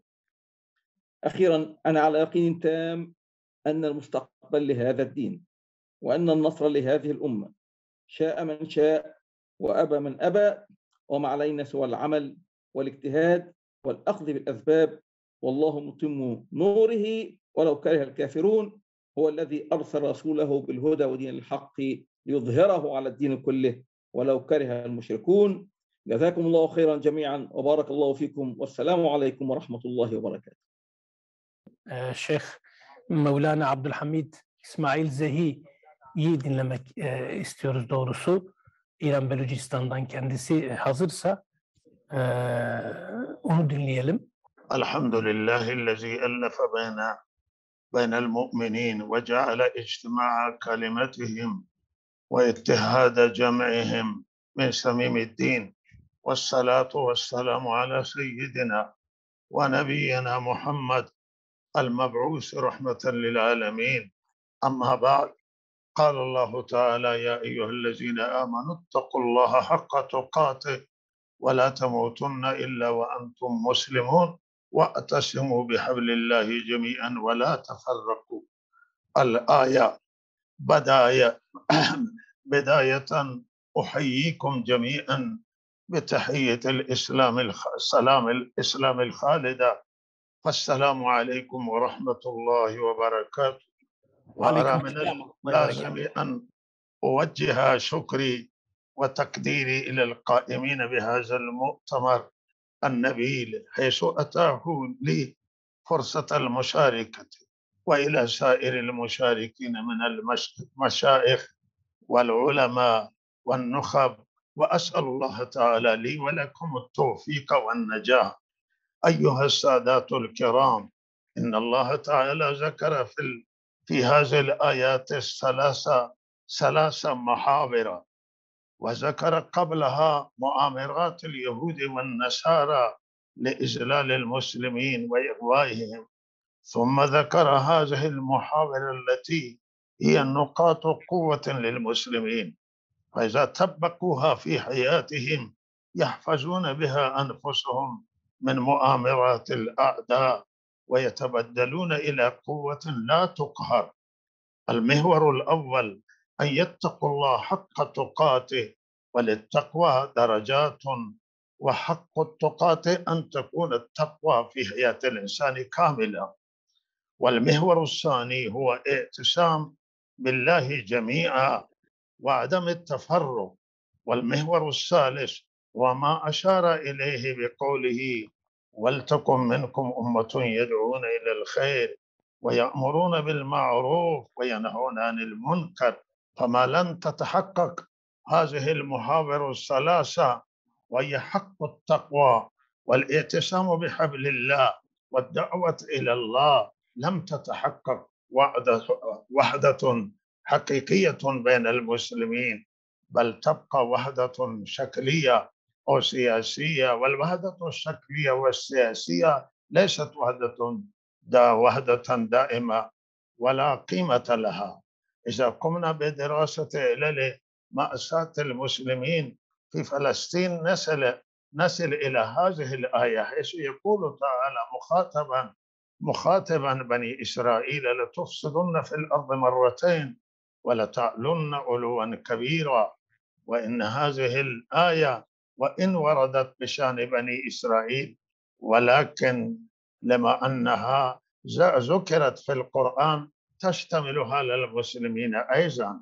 فإذا جاء وعد أولاهما بعثنا عليكم عبادا لنا أولي بأس شديد فجاسوا خلال الديار وكان وعدا مفعولا. تدل هذا إلى آخر الآية. تدل هذه الآية على أن المؤمنين السابقين وهم بنو إسرائيل كلما عصوا وأفسدوا تعرضوا هم وبيت المقدس للظلم والعدوان. وكان هناك سنة إلهية أن الجبابرة لا يسيطرون على الكعبة، ولكن كلما غفل المسلمون وابتعدوا عن دين الله تعالى يسيطرون عليهم الجبابرة في بيت المقدس. وتعلمون أن القدس تعرضوا للعدوان والاحتلال مرتين في زمن بني إسرائيل مما نطق به القرآن، وحدث مثل ذلك مع المسلمين حيث احتل الصليبيون القدس أولا ثم حرره صلاح الدين الأيوبي. ثم لما انتشر الفساد والمعصية بين المسلمين في عصرنا تم احتلال القدس والأقصى مرة أخرى. وقوله تعالى: وليتبروا ما علوا تتبيره والقصف وتدمير منازل المسلمين. قال الله تعالى: عسى ربكم أن يرحمكم وإن عدتم عدنا.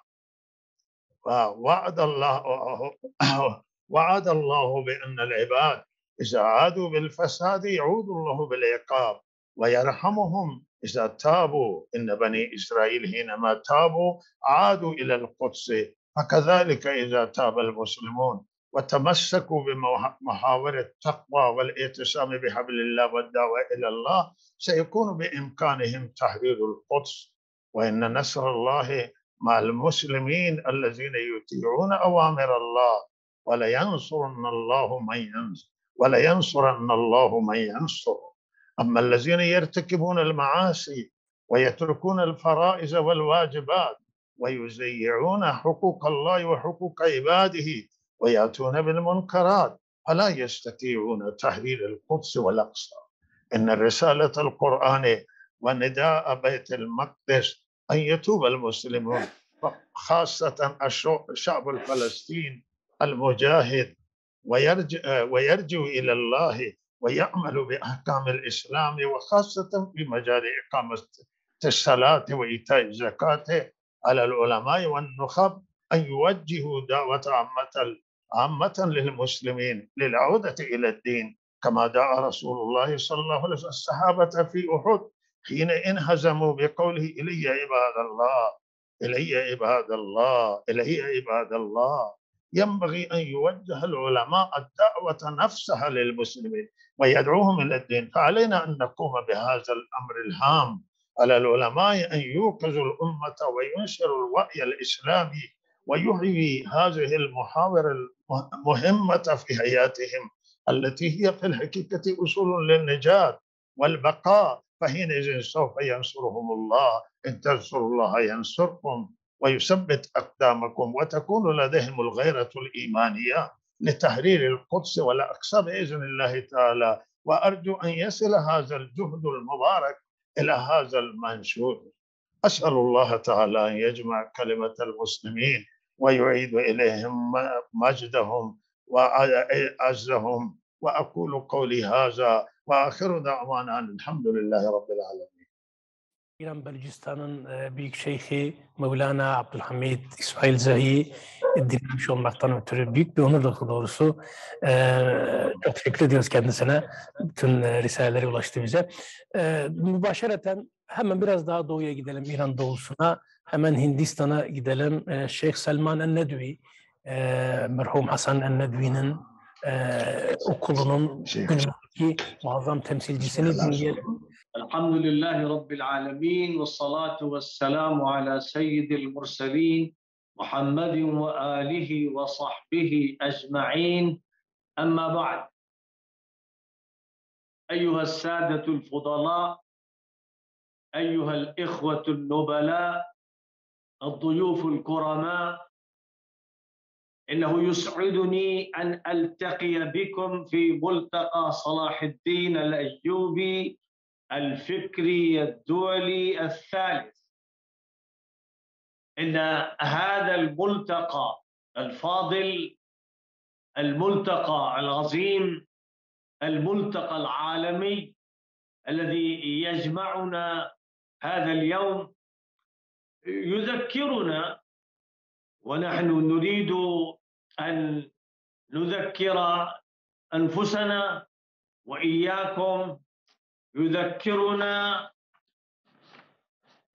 قول الله تبارك وتعالى: أعوذ بالله من الشيطان الرجيم، يا أيها الذين آمنوا من يرتد منكم عن دينه فسوف يأتي الله بقوم يحبهم ويحبونه أذلة على المؤمنين أعزة على الكافرين يجاهدون في سبيل الله ولا يخافون لومة لائم. هؤلاء هم الذين تريدهم الأمة الإسلامية ويريدهم رب العزة والجلال. أمة تحب الله، أمة يحبها الله، أمة أفرادها أذلة فيما بينهم أعزة على الكافرين. وهؤلاء هم الذين يمثلون صحابة رسول الله صلى الله عليه وسلم. قال تعالى: محمد رسول الله والذين معه أشداء على الكفار رحماء بينهم. هؤلاء الرحماء فيما بين أنفسهم، وهؤلاء الأذلة على المؤمنين إذا وجدوا فإنه يرجى إن شاء الله أن تقوم هذه الأمة قومتها وأن تقوم بدورها ومسؤوليتها.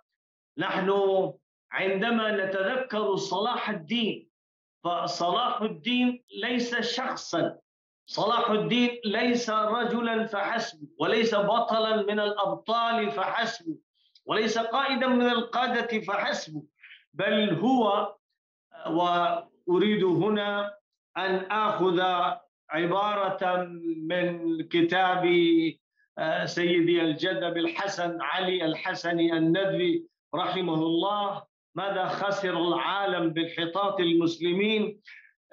يصف الشيخ أبو الحسن صلاح الدين فيقول: وهو الرجل الذي هيأه الله لهذه المهمة العظيمة وجمع فيه من خصال الحزم والعزم والإخلاص والتجرد للغاية والحرص على الجهاد والتفاني في سبيله وعلو الهمة في نصر الإسلام وقتال أهل الكفر والبغي وحسن القيادة وقوة التنظيم والصلاح والديانة والفتوة الفائقة والإنسانية السامية ومكارم الأخلاق، ما لا يجتمع إلا في أفذاذ الرجال في العالم.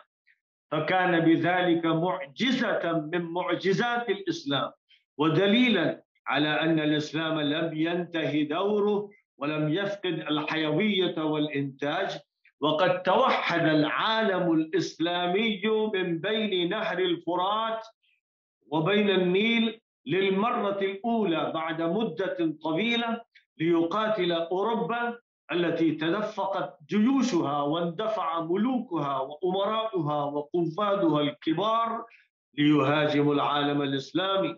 وقد اجتمع تحت لوائه، تحت لواء صلاح الدين، للجهاد أجناس كثيرة من المسلمين لم تجتمع قبل، والتهبت شعلة الجهاد والغيرة الإسلامية بعد مدة طويلة، واستخدم صلاح الدين للجهاد كل ما وصل إليه العالم الإسلامي من العلم والاختراع وصناعة الحرب يومئذ، وكل ما أوتي من الذكاء والصبر والتفكير. وهزم الصليبيين في حطين عام 83 و500 هزيمة منكرة، وكسر شوكتهم وفتح القدس في نفس العام. هذا هو صلاح الدين الأيوبي، هذا هو صلاح الدين والدنيا، هذا الرجل الصوام القوام الزاهد المتبتل إلى الله الذي علم عن الله تبارك وتعالى أمره بقوله: وأعدوا لهم ما استطعتم من قوة ومن رباط الخيل ترهبون به عدو الله وعدوكم وآخرين من دونه.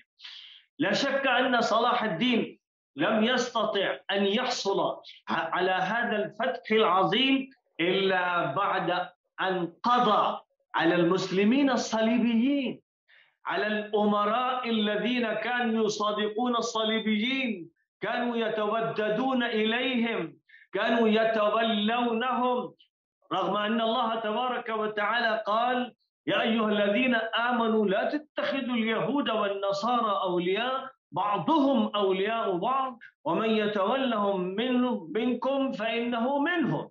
إذا كان الأمر هكذا فصلاح الدين في مصر استطاع أن يقضي على الموالين للصليبيين، وأن يقضي في بلاد الشام على المصادقين للصليبيين. فبعد أن قضى على هذه الدويلات وعلى هذه الحكومات العميلة للصليبيين آنذاك، استطاع أن يتقدم بجيوشه الجرارة، وأن يتقدم بعزمه الأكيد وتوكله على ربه العزيز، أن يتقدم فيتقدم حتى يفتح القدس. نحن الآن عندما نتذكر صلاح الدين لابد أن نتذكر أيضا أن من يوجد فيما بيننا الآن من الصهاينة العرب والصهاينة العجم لابد من القضاء عليهم أولا. إذا لم نستطع أن نقضي على هذه الدويلات وعلى هذه الحكومات العميلة للصهاينة، كانوا عملاء للصليبيين، والآن لا شك أن الذين هم يتولون الصليبيين والصهيونيين إذا بقوا فإنما مثلنا مثل من يبني شيئا ويهدمه الآخرون. فأنت تبني في يوم وهنالك من يهدمه في ليلة أو عشية وضحاها، فلا يمكن الاستقرار، لا يمكن الاستحكام، لا يمكن الحصول على الفتح. ونحن نعرف أنه في داخل فلسطين، وأنا أخاطب من منبركم هذا، أخاطب الإخوة الفلسطينيين والإخوة الأتراك والإخوة الأكراد والإخوة في كل البلدان من العالم الإسلامي، أخاطبهم فأقول لهم إنه لا بد أن يأخذوا بقول الله تعالى واعتصموا بحبل الله جميعا ولا تفرقوا، وكذلك أن يجتمعوا للقضاء على الدويلات والحكومات العميلة. وهنالك ثالوث أو مثلث، وسامحوني إذا سميت هذا المثلث، هنالك مثلث سعودي إماراتي مصري، وهنالك مثلث سعودي صهيوني صليبي، وهذا المثلث في البلدان الإسلامية مع المثلث الصهيوني والصليبي والمشرك. هذه المثلثات أو هذه الثالوثات إذا بقيت لا يمكن أن نفتح فلسطين وأن نفتح القدس وأن نفتح المسجد الأقصى، لا يمكننا أن نسترد.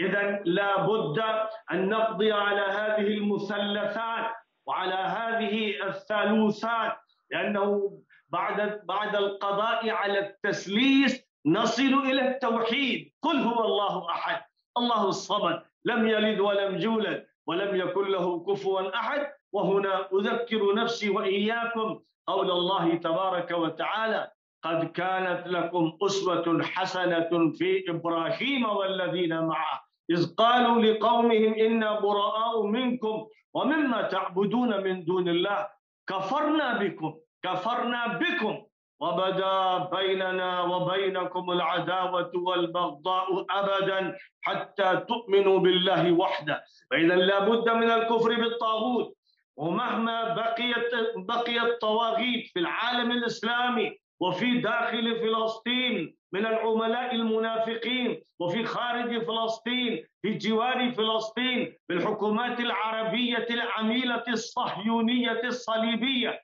ما دام يبقى هذا النفاق ويبقى هذا الكفر، لا يمكننا نحن المسلمين أن نفتح فلسطين، ولا بد أن نكفر بالطواغيت كلهم.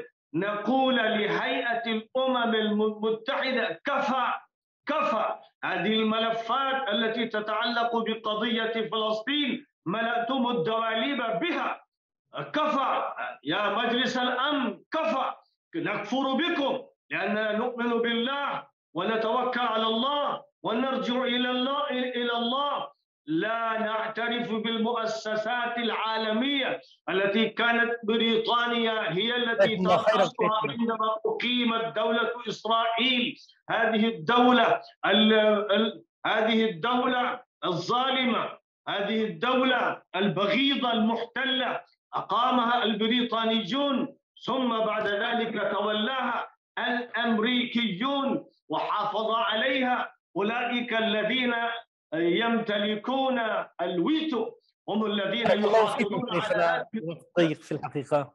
إذا لا بد من الكفر بهؤلاء الطواغيت. فمن يؤمن بالله فمن يكفر بالطاغوت ويؤمن بالله فقد استمسك بالعروة الوثقى لا انفصام لها. نكفر بك يا هيئة الأمم المتحدة، ونذكركم أيها الأتراك أن الشاعر الإسلامي محمد إقبال كان يسمي هذه الهيئة مجلس شورى إبليس. إذا لابد أن نعرف هذه الحقيقة. فإذا خلصنا أنفسنا وحررنا أنفسنا أولا من هؤلاء الطواغيت والمجرمين الصهاينة والصليبيين والمنافقين المسلمين والدويلات والحكومات المسلمة الصهيونية الصليبية، عند ذلك يمكننا أن نحرر فلسطين، ويومئذ يفرح المؤمنون بنصر الله ينصر من يشاء.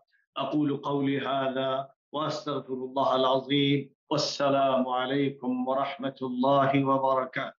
وعليكم السلام ورحمة الله وبركاته. جزاكم الله خيرا شيخنا على هذه الكلمة الطيبة، حماسية جريئة وgüzel, hamasi ve açık konuşmaların münasebetiyle şeyhimize teşekkür ederek durmak için hemen Pakistan'a gidelim. İslam aleminin doğusunda devam ediyorken oranın Büyük İslami Hareketi, Pakistan İslami Cemaati'nin, merhum Mevdudi'nin hareketinin yöneticisi.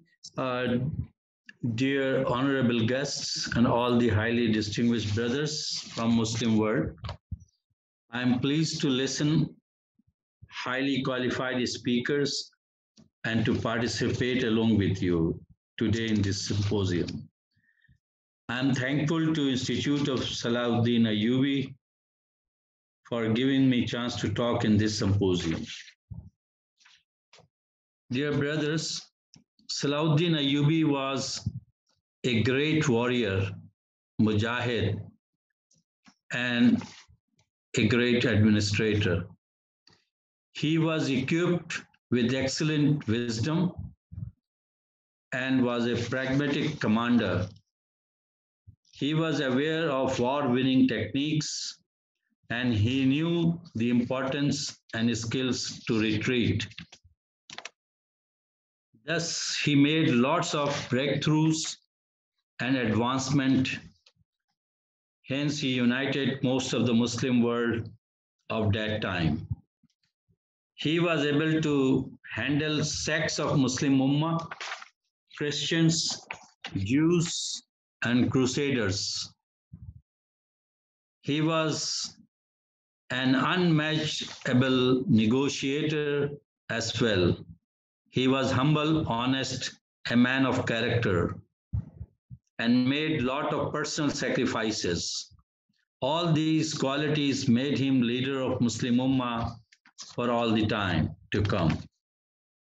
Today, we need a leadership like Salahuddin Ayyubi, God-fearing and visionary, equipped with the qualities able to engage friends and enemies in dialogue, discussion, must be a valuable negotiator, all for the interest and unity of Muslim Ummah. If we are able to do this, Allah's help will come. We have just seen Allah's help in Afghanistan. This will, when Allah's help come, this will liberate Palestine, Kashmir, and will stabilize Afghanistan. This will also help the suppressed Muslim to rescue them. This is what the teaching of Salahuddin Ayyubi is, and we desperately need these sort of quality to handle the situation in this time. So I wish and pray that this symposium should bring these sort of thinking in the Muslim Ummah's leadership. Thank you very much. Assalamu alaikum wa rahmatullahi wa barakatuh. Mr. Seyit Bilal, çok teşekkür ederiz kendisine. Bu değerli veciz kısa konuşmalar münasebetiyle biz geç kaldık diye doğrusu kendisine geç sıra geldi. Çok teşekkür ederiz kendisine. Allah razı olsun. مباشرة الآن ننتقل إلى الشيخ محمد صغير. محمد صغير döneceğiz inşallah. Mısır İslam Cemaati'nin önemli yetkililerinden. أستاذ تفضل شيخنا مشكورا ومأجورا. إذ نقف أمام هذا الطود الأشم، هذه الصفحة المضيئة من صفحات تاريخ الإسلام المشرق أمام القائد الناصر صلاح الدين الأيوبي، لنستلهم العظة والعبرة من فتحه ونصره وعلمه وثباته وجهاده، وكيف أنه جعل القدس ومصر النبي صلى الله عليه وسلم نصب عينيه حتى خلصه من يد المحتلين. ونحن إذ أصبحنا في حالة مشابهة فنحن أحوج ما نكون لدراسة هذه السيرة وهاتيك المسيرة لنصل إلى ما وصل إليه بإذن الله من الفوز والظفر.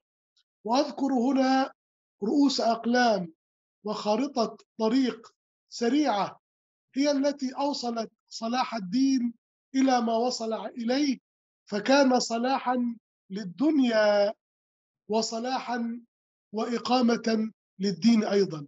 البداية كانت من الأم المسلمة، من السيدة الكردية التي كانت في أقاصي العراق وهي تربي ولدها الصغير وتهدهده بين يديها وتقول له يا محرر بيت المقدس. فكان أول ما خرق مسامعه بعد الآذان وأول ما دخل إلى جوفه بعد اللبان والرضاعة كان هو بيت المقدس.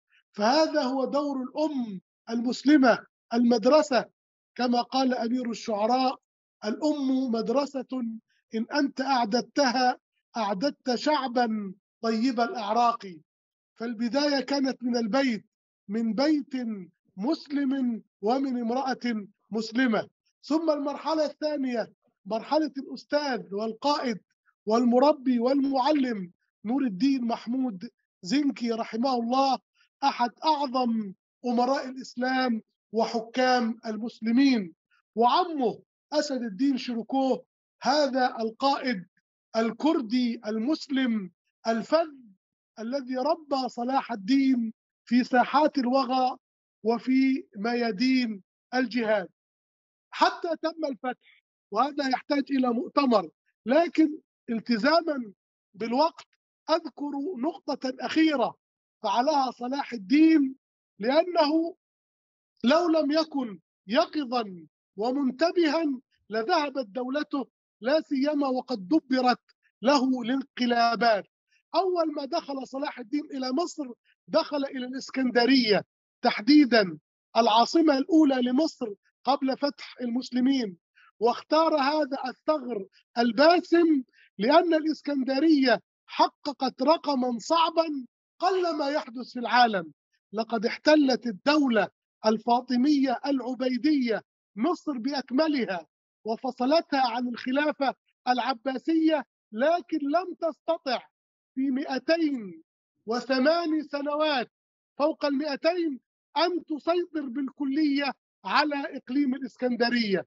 فما استطاعوا أن يغيروا الخطبة ولا استطاعوا أن يغيروا الآذان بعد يقولوا حي على خير العمل، ما استطاعوا، وما استطاعوا أن يفرضوا القاضي العبيدي عليه.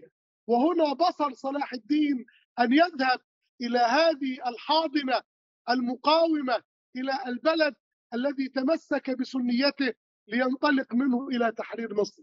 الكلمة الأخيرة: بعدما دانت له مصر وأزاح احتلالا دام أكثر من 200 سنة متصلة، الاحتلال العبيدي الشيعي الفاطمي، عطل الخطبة في الأزهر الشريف، أحد أكبر مساجد المسلمين، أحد أقدم جامعات الدنيا، عطل الخطبة فيه سنة كاملة وصرفها إلى أول مسجد في الإسلام في مصر، إلى مسجد عمرو بن العاص. لماذا؟ لأن الأزهر في هذا الوقت كان رمزا شيعيا وكان مسجدا شيعيا يعبر عن الهوية الفاطمية العبيدية. لم يخف صلاح الدين من تعطيل أكبر مسجد من مساجد الدنيا. ثم بعدما زالت عنه هذه الصبغة أعاد إليه تدريس الدين الإسلامي ومذهب أهل السنة والجماعة، وكان يمر على الحلقات داخل الأزهر ويقول: من هنا يحرر الأقصى، بتعليم العقيدة الصحيحة وأخذ السنة الشريفة ودراسة السيرة العطرة وحفظ القرآن ومعرفة التفاسير. صلاح الدين لم يكون جيشا من الجنود والعساكر وحسب، وإنما أعد جيلا من أهل القرآن ومن أهل الإسلام، علمهم كيف يكون الجهاد، كيف يكون الصبر، كيف تكون العبادة. فكان إذا مر على خيمات المجاهدين ووجد خيمة قد نامت عن قيام الليل قال: أخشى أن نؤتى من قبل هذه الخيمة. هذه الأمة فيها امرأة كردية كأم صلاح الدين، وفيها امرأة تركية كأم محمد الفاتح، وفيها امرأة مصرية كأم سيد قطب، تستطيع أن تربي وتخرج لنا أجيالا من أمثال هؤلاء. أختم بقول الشاعر: سيدرك نصر الله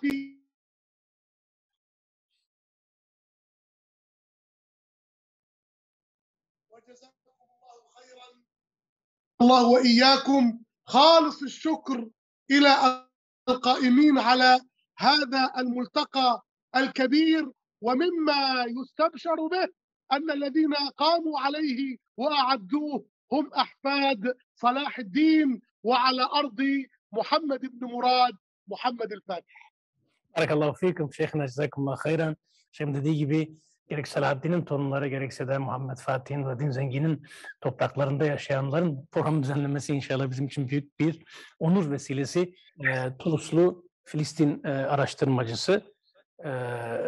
Kendisinin moderatörlüğünde normalde 4 tane hocamızın akademik sunumu olacaktı. Yalnız ifade ettiğim üzere Afrika Alimler Birliği Başkanı Sayın Said Burhan'ın bir taziyesi söz konusu oldu. Dayısının vefatı münasebetiyle kendisi maalesef aramızda bulunamıyor şu an.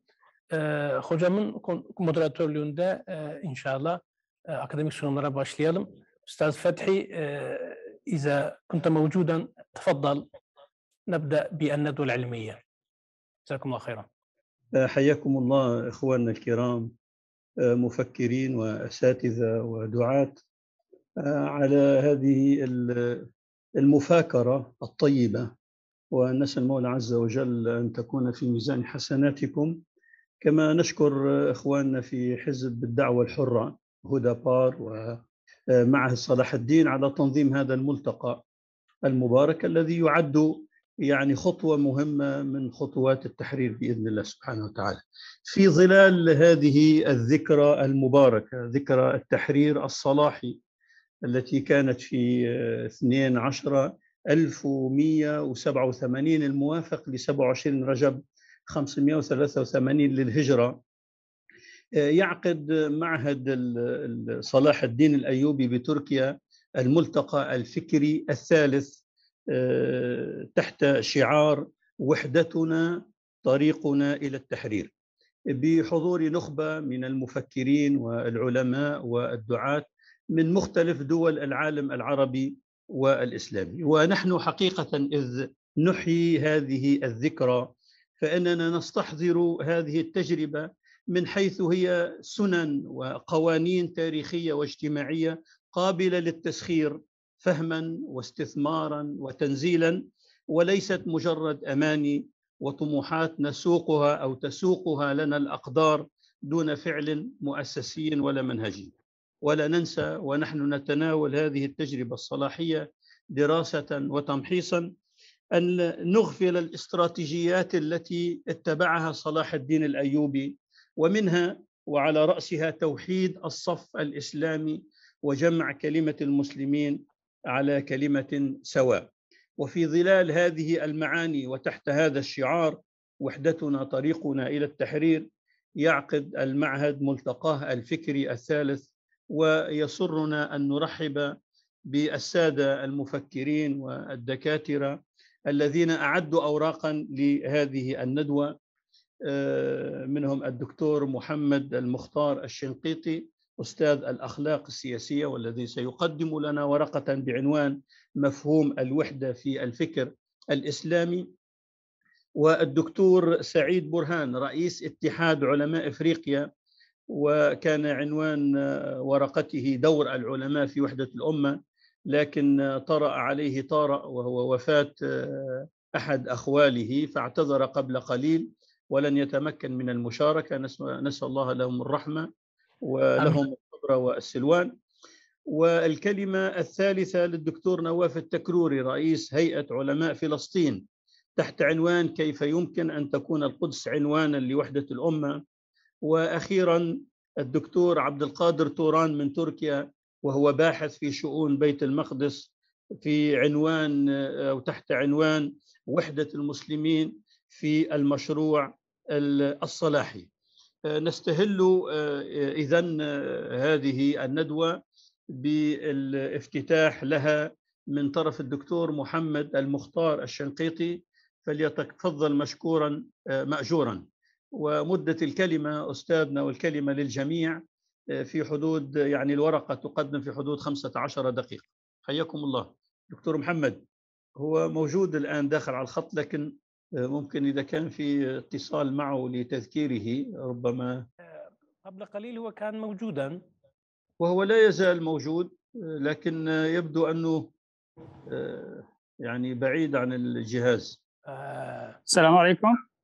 تفضل دكتور محمد. وعليكم السلام ورحمة الله. الكلمة الافتتاحية في هذه الندوة لكم لمدة 15 دقيقة إن شاء الله. دكتور محمد تسمعني؟ نعم. تفضل أستاذ. حياكم بسم الله والحمد لله والصلاة والسلام على رسول الله. حياكم الله وبياكم أستاذنا الكريم.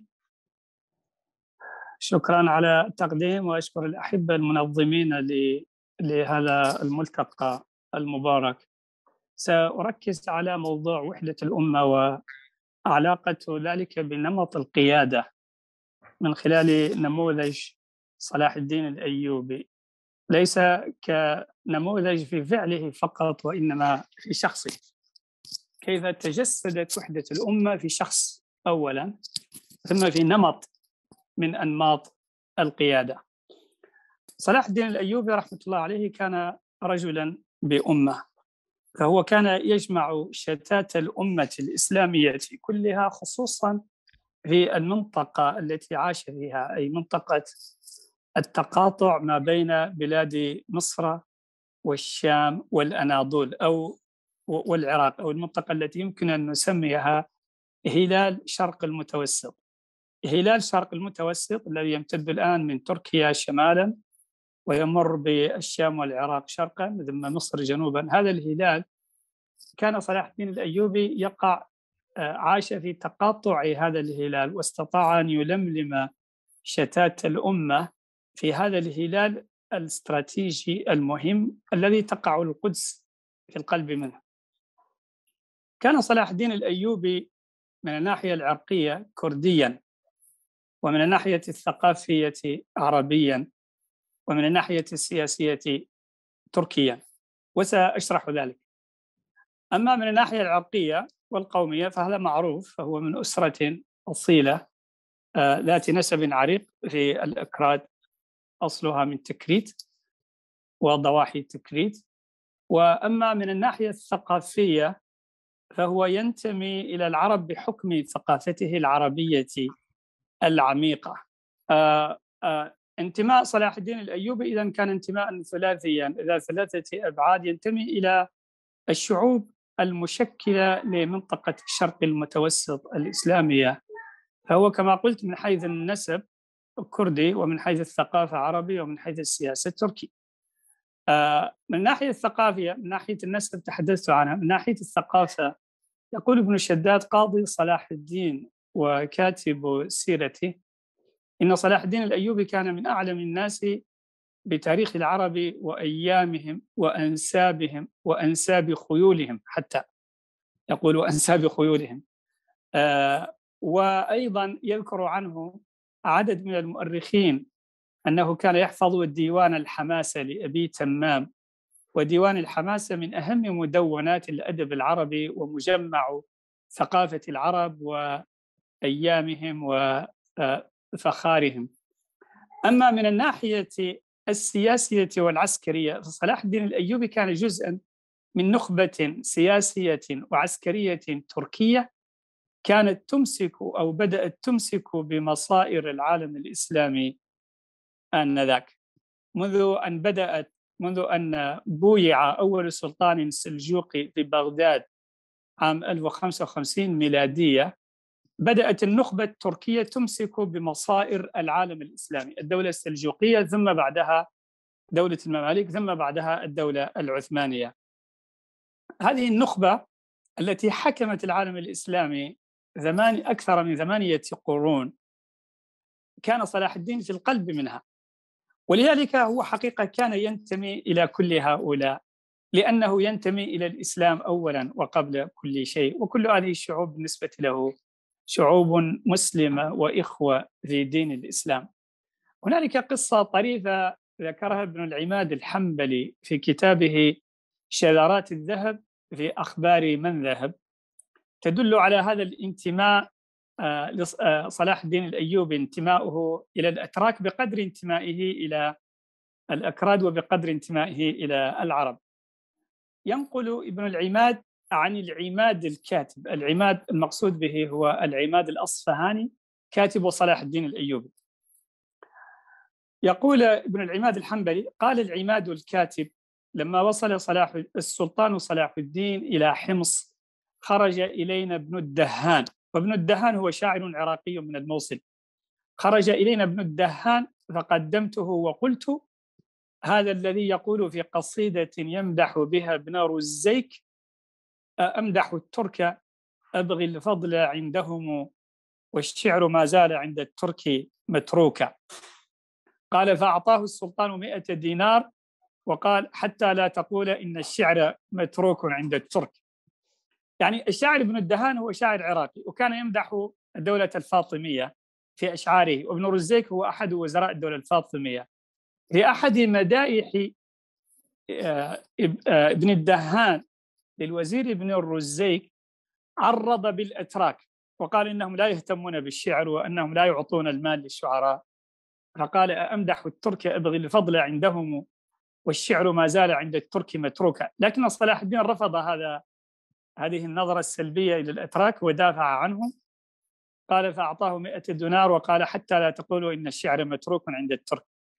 فصلاح الدين الأيوبي إذن هو رجل بأمة، لأنه ينتمي إلى الأكراد عرقيا وإلى العرب ثقافيا وإلى التركي سياسيا. هذا من حيث الانتماء. لذلك حقيقة أول سمة من سمات القيادة التي تصلح لجمع شتات المسلمين هو أن تكون هذه القيادة تتجاوز الخطوط القومية الضيقة والإقليمية الضيقة وتنتمي إلى مجمل شعوب الإسلام، وهكذا كان صلاح الدين الأيوبي. أما من حيث الصفات الشخصية، وهذا مهم جدا لأن صفات القيادة أمر مهم في وحدة الأمة، فقد أبدع ابن شداد في توصيفه لشخصية صلاح الدين، وأقرأ عليكم شذرات سريعة مما كتبه في كتاب النوادر السلطانية. يقول ابن شداد متحدثا عن بعض شمائل صلاح الدين في كتاب النوادر السلطانية: كان حسن العهد والوفاء، فما أحضر بين يديه يتيم إلا وترحم على مخلفيه وجبر قلبه وأعطاه وجبر مصابه. ويقول: كان كثير المروءة ندي اليد كثير الحياء مبسوط الوجه، وكان يكرم الوافد عليه وإن كان كافرا. ويقول: كان حسن العشرة لطيف الأخلاق طيب الفكاهة حافظا لأنساب العرب ووقائعهم عارفا بسيرهم وأحوالهم. عفوا، أحتاج أن أضع الهاتف على الشاحن يا أستاذ أحمد. كان حسن، يقول: وكان حسن الخلق يسأل الواحد منا عن مرضه ومداواته ومطعمه ومشربه وتقلبات أحواله. ويقول: كان صابرا على مر العيش وخشونته مع القدرة التامة على غير ذلك احتسابا لله تعالى. ويقول: كان طاهر المجلس لا يذكر بين يديه أحد إلا بخير، فلا يحب أن يسمع عن أحد إلا الخير. ويقول: كان رحمه الله يمرض ويصح وتعتريه أحوال مهولة وهو صابر مرابط، وما استغاث إليه أحد إلا وقف وسمع قضيته وكشف ظلامته واعتنى بقصته. ويقول: كان رحمه الله من عظماء الشجعان قوي النفس شديد البأس عظيم الثبات لا يهوله أمر. ويقول: كان يشارف العدو ويجاوره رحمه الله، وما رأيته استكثر العدو أصلا ولا استعظم أمرهم قط. ويقول: كان حبه للجهاد والشغف به قد استولى على قلبه وسائر جوانحه. ويقول: كان يسمع من المستغيثين والمتظلمين أغلظ ما يمكن أن يسمع ويلقى ذلك بالبشر والقبول. وأخيرا يقول: كان رحمه الله شديد الشغف والشفقة بأولاده الصغار، وهو صابر على مفارقتهم راض ببعدهم. وفي حديث ابن شداد عن وفاة صلاح الدين الأيوبي يقول: كان رحمه الله مات ولم يوجد في خزانته من الفضة إلا 47 درهما. تخيلوا سلطانا يملك المشرق والمغرب في العالم الإسلامي ويموت ولا يترك سوى 47 درهما. هذه الصفات، هذه الشمائل الخلقية والفضائل الخلقية هي التي جعلت صلاح الدين رحمه الله تعالى مؤهلا لقيادة العالم الإسلامي في تلك اللحظة الصعبة من تاريخ الأمة الإسلامية. هذا ما يذكره لنا ابن شداد. لو انتقلنا إلى مؤرخ آخر مهم وهو معاصر لصلاح الدين الأيوبي وإن لم يلقه بشكل مباشر، سنجد أيضا جوانب أخرى من شخصية صلاح الدين ومروءته وحرصه على المسلمين ووحدة كلمتهم ودفاعه عن حدود الإسلام. هذا المؤرخ هو المؤرخ المغربي والرحالة ابن جبير.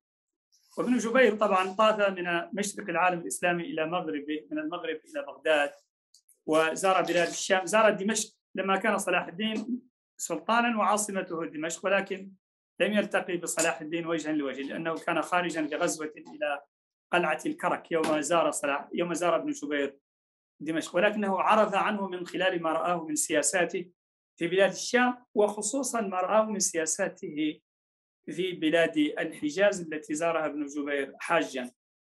أولا يشيد ابن جبير بصلاح الدين فيقول إنه اسم على مسمى، فيقول سبحان الذي جعله صلاح دينه كاسمه. ثم يسخر ابن جبير من بعض الملوك الذين يتسمون بأسماء مرتبطة بالدين مثل شمس الدين وعز الدين وسيف الدين وغير ذلك من ألقاب مرتبطة بالدين، ويقول ابن جبير إن هذه المسميات لا أحد من هؤلاء يدل اسمه عليه دلالة دقيقة إلا صلاح الدين وحده، هو وحده الذي اسم على مسمى. يقول ابن جبير سلاطين شتى كملوك طوائف الأندلس كلهم قد تحلى بحلية تنسب إلى الدين، فلا تسمع إلا ألقابا هائلة وصفات لذي التحصيل غير طائلة، قد تساوى بها السوقة والملوك واشترك بها الغني والصعلوك، ليس فيهم من ارتسم بسمة به تليق أو اتصف بصفة هو بها خليق إلا صلاح الدين صاحب الشام وديار مصر والحجاز واليمن، المشتهر الفضل والعدل، فهذا اسم وافق مسماه ولفظ طابق معناه، وما سوى ذلك في سواه فزعازيع ريح وشهادات يردها التجريح، ودعوى نسبة للدين برحت به أي تبريح، ألقاب مملكة في غير موضعها كالهر يحكي انتفاخا صولة الأسد. يعني يختم ابن جبير كلامه بهذا البيت من الشعر أن هؤلاء الملقبون بألقاب متصلة بالدين هم حقيقة كالهر الذي يحاكي الأسد وليس لهم من الدين إلا الاسم فقط. من الملاحظات التي لاحظها ابن جبير في رحلته الحجازية والمصرية والشامية، يقول إن صلاح الدين كان رحمة للمسلمين بهذه الجهات، فهو لا يأوي لراحة ولا يخلد إلى دعة ولا يزال سرجه مجلسه. ويثني عليه خصوصا بأنه أزال المكوس والضرائب المفروضة على الحجاج التي فرضها الفاطميون وبعض أمراء الحجاز الفاسدين، كانوا يرهقون الحجاج بالضرائب والمكوس، فأزالها صلاح الدين وأكرم الحجاج وبنى لهم الخانات وكل وسائل الراحة، وكان له مكانة عجيبة عند المسلمين. ولاحظ ابن جبير ذلك حينما زار المسجد الحرام مثلا، فقال إن إمام المسجد الحرام وصف إمام المسجد الحرام وكيف يدعو باسم يدعو على المنبر لملوك المسلمين، ولكن لا أحد يهتم إلا إذا دعا لصلاح الدين تهتز قلوب الناس. يقول ابن جبير في رحلته وعند ذكر صلاح الدين بالدعاء تخفق الألسنة بالتأمين عليه من كل مكان، وإذا أحب الله يوما عبده ألقى عليه محبة للناس، وحق عليهم ذلك لما يبذله من جميل الاعتناء بهم وحسن النظر لهم ولما رفعه من وظائف المكوس عنه. حينما سمع في زيارته الأولى إلى بلاد الشام كانت القدس لا تزال محتلة، وكان صلاح الدين يعد العدة لتحريرها، وحينما حررها وسمع ابن جبير بذلك كتب قصيدة جميلة بعثها إلى صلاح الدين رغم أنه لم يلقه وجها لوجه.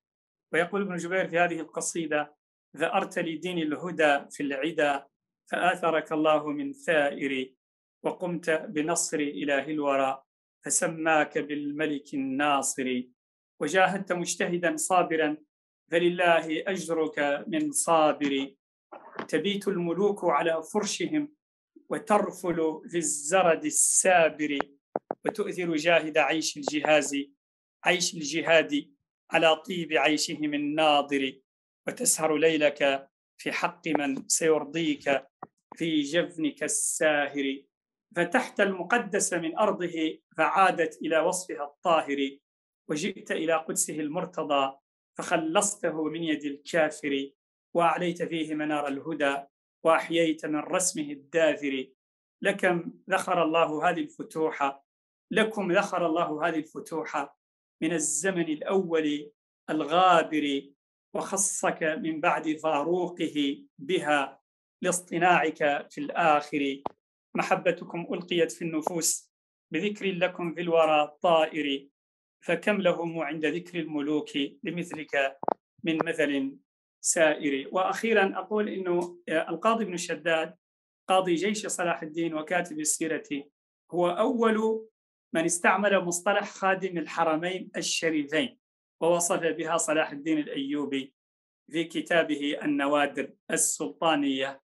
فصلاح الدين الأيوبي هو أول من لقب بهذا اللقب من ملوك الإسلام، وقد تسمى بذلك به آخرون فيما بعد طبعا، وشتان ما بين اليزيدين في الندى، يزيد بن عمرو والأغر بن حازم. والسلام عليكم ورحمة الله وبركاته. وعليكم السلام ورحمة الله. شكرا دكتور على هذه الأطلالة الطيبة والإشارات العطرة لهذه السيرة الطيبة، بارك الله فيك. الآن ننتقل للورقة الثانية، وهي كيف يمكن أن تكون القدس عنوانا لوحدة المسلمين اليوم.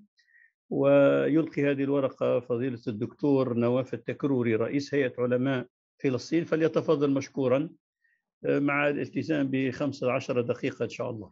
حياكم الله يا سيدي، بارك الله فيكم. السلام عليكم ورحمة الله وبركاته. بسم الله الرحمن الرحيم، الحمد لله رب العالمين، والصلاة والسلام على سيدنا محمد وعلى آله وأصحابه أجمعين، ومن سار على نهجه واقتدى بهديه إلى يوم الدين.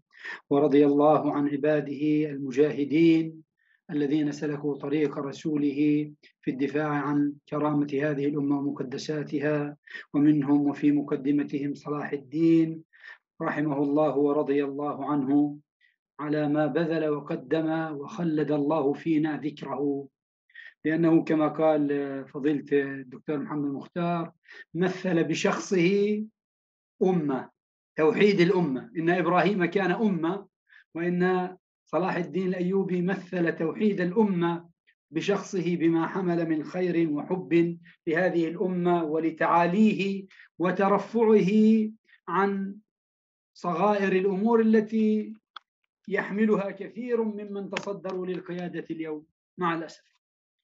موضوعنا، وأشكر الحقيقة إخواننا في الهدى بر وفي معهد صلاح الدين على هذه المبادرة وعلى هذه المواظبة على هذا المشروع التعبوي التربوي التذكيري الإعدادي. وأنا أعتقد أن فرز ويعني تأسيس معهد صلاح الدين لهذه الغاية ولإعداد الجيل ليكون على خطى صلاح الدين ولإعداد الأمة لأن تسلك السبيل نفسه، هذا عمل مهم ومبارك، ونسأل الله سبحانه وتعالى أن يبارك في هذه الجهود وأن يكتب أجركم إخواننا الكرام، وجزاكم الله خيرا.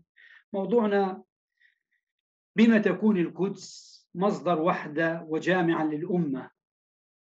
هل القدس فعلا تصلح أن تكون جامعا وموحدة للأمة؟ كل أمة حتى تكون بالفعل أمة لا بد أن يكون لها جوامع تجمعها وأسس تلتقي عليها، مهما كان بينها من الفوارق والاختلافات لا بد أن يكون لها رموز لا يختلف عليها، وأسس تلتقي عليها مهما اختلفت. فأمتنا أمة التوحيد تلتقي على إله إلا الله، من يتنكر للا إله إلا الله لا يمكن أن يعد من الأمة. وهي تلتقي على القرآن الكريم كلام الله سبحانه وتعالى. وهنا ربما نقف أن هذا القرآن الكريم عندما نلتقي عليه بكل آية من آياته، وبكل جزئية من جزئياته، بل بكل كلمة فيه. ومن تنكر لآية واحدة من آيات القرآن الكريم لم يكن من هذه الأمة. ولا شك أن القدس قد أخذت حيزا في كتاب الله سبحانه وتعالى وفي سنة رسوله صلى الله عليه وسلم، وبالتالي فهي من الجوامع بهذا المنطلق وبهذا المعنى.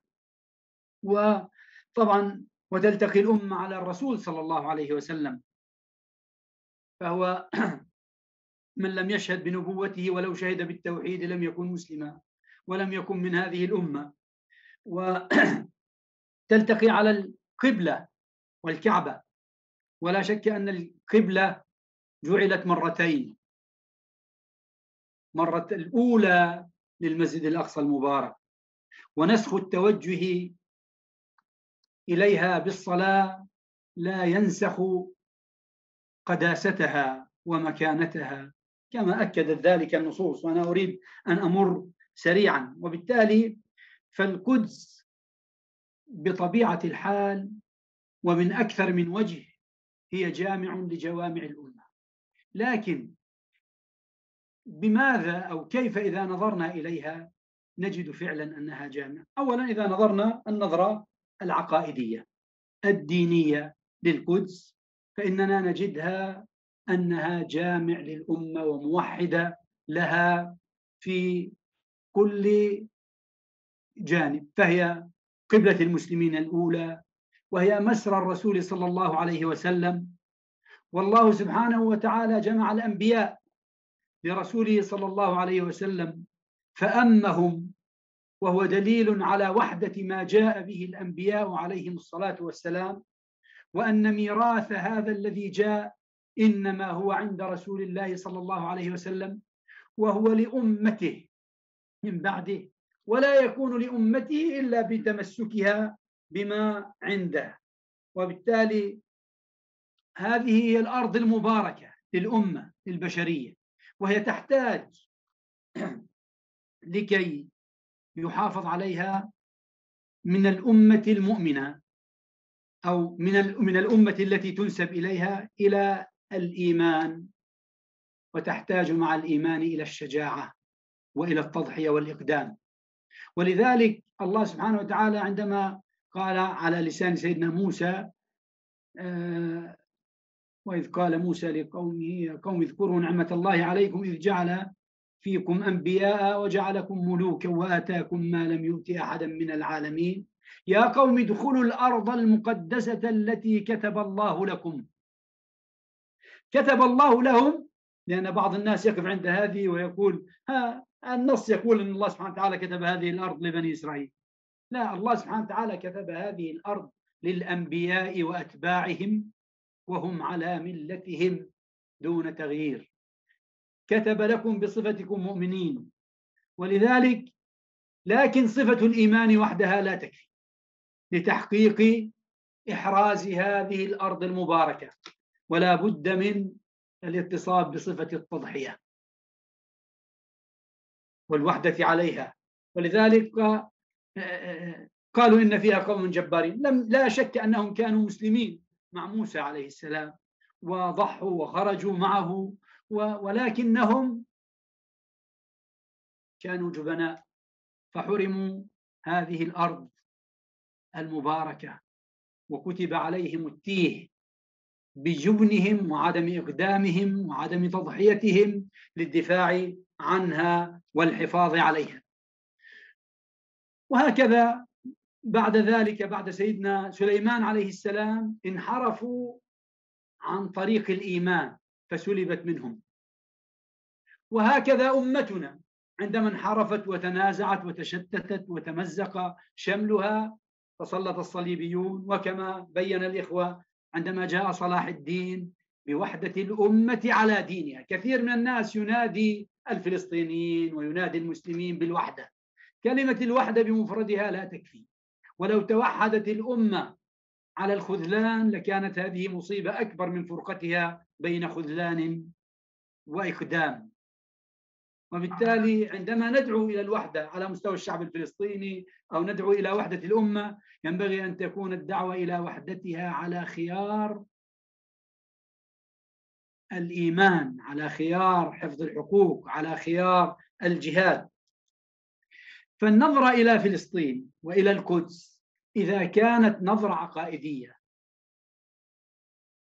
فإنها تجمع على ذلك المسلمين جميعا، والمسلمون ينبغي أن يلتقوا عليها كجزء من دينهم، هذا تكليف لهم.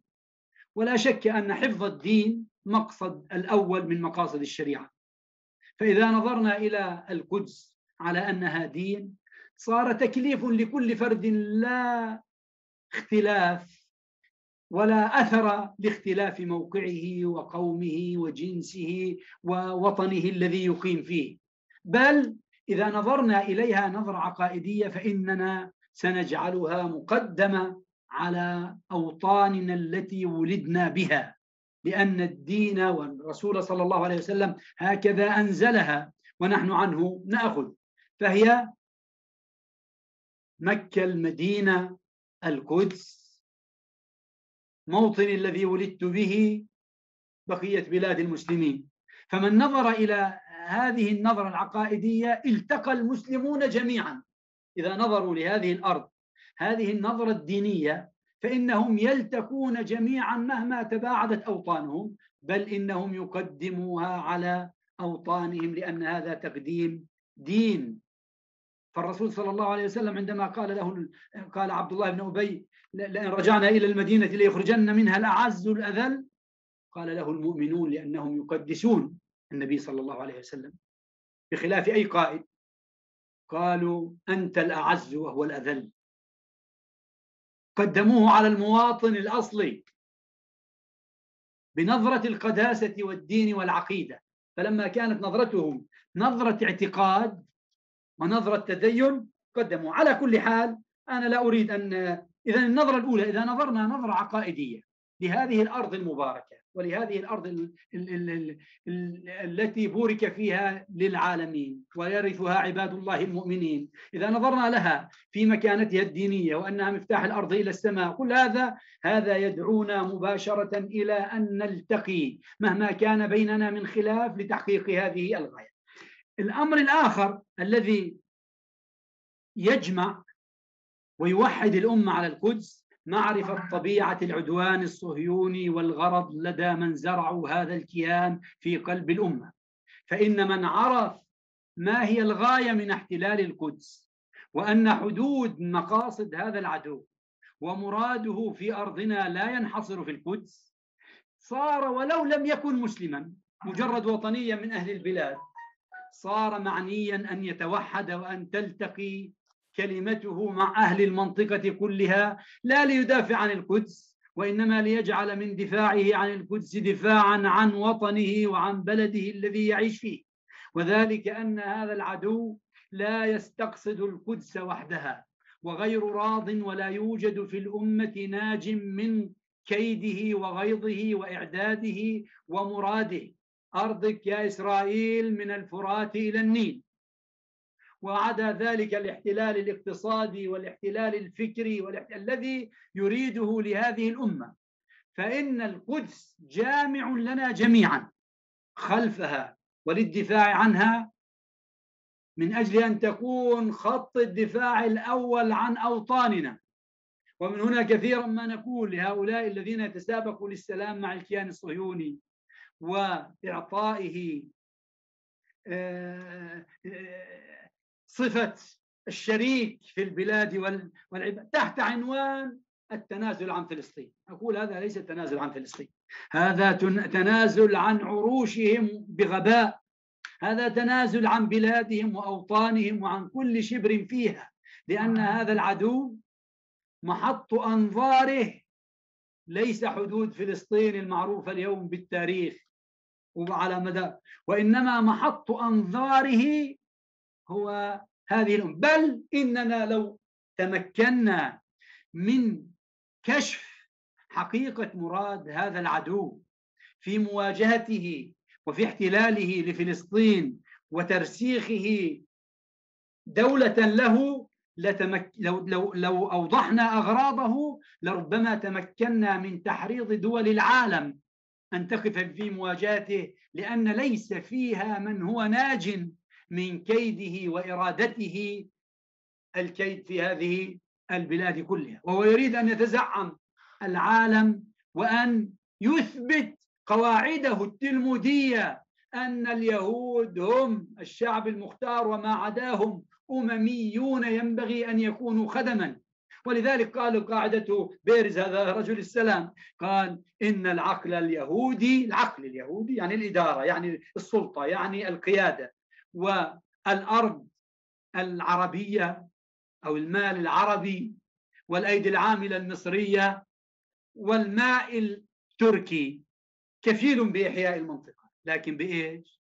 بالعقل، يعني بالقيادة، يعني بالسيطرة والهيمنة الصهيونية التامة. إذا من المراد؟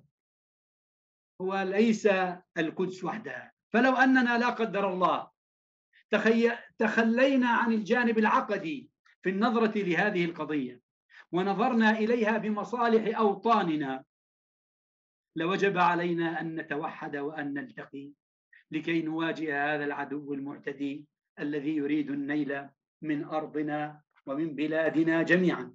والنقطة الثالثة، هي دقيقتان دكتور، إن شاء الله ننهي. والنقطة الثالثة، إذا عرفنا أن كل ما يجري من بلاءات الأمة إنما لاحتلال القدس أثر في هذا البلاء واستمراره وعدم القدرة لعلاجه، إذا عرفنا ذلك فإنه يقتضي أن نتحرك متوحدين على الأقل لرفع البلاء الذي نحن فيه. ورفع البلاء الذي نحن فيه لا يتحقق وهذا العدو جاثم على أرضنا ومقدساتنا يثير الفتن. وبالتالي فشل الثورات العربية جزء منه الحرص على هذا الكيان وعدم إرادة أن ينالوا مكروه أو أن تتمكن الأمة من استخلاص مقدساتها.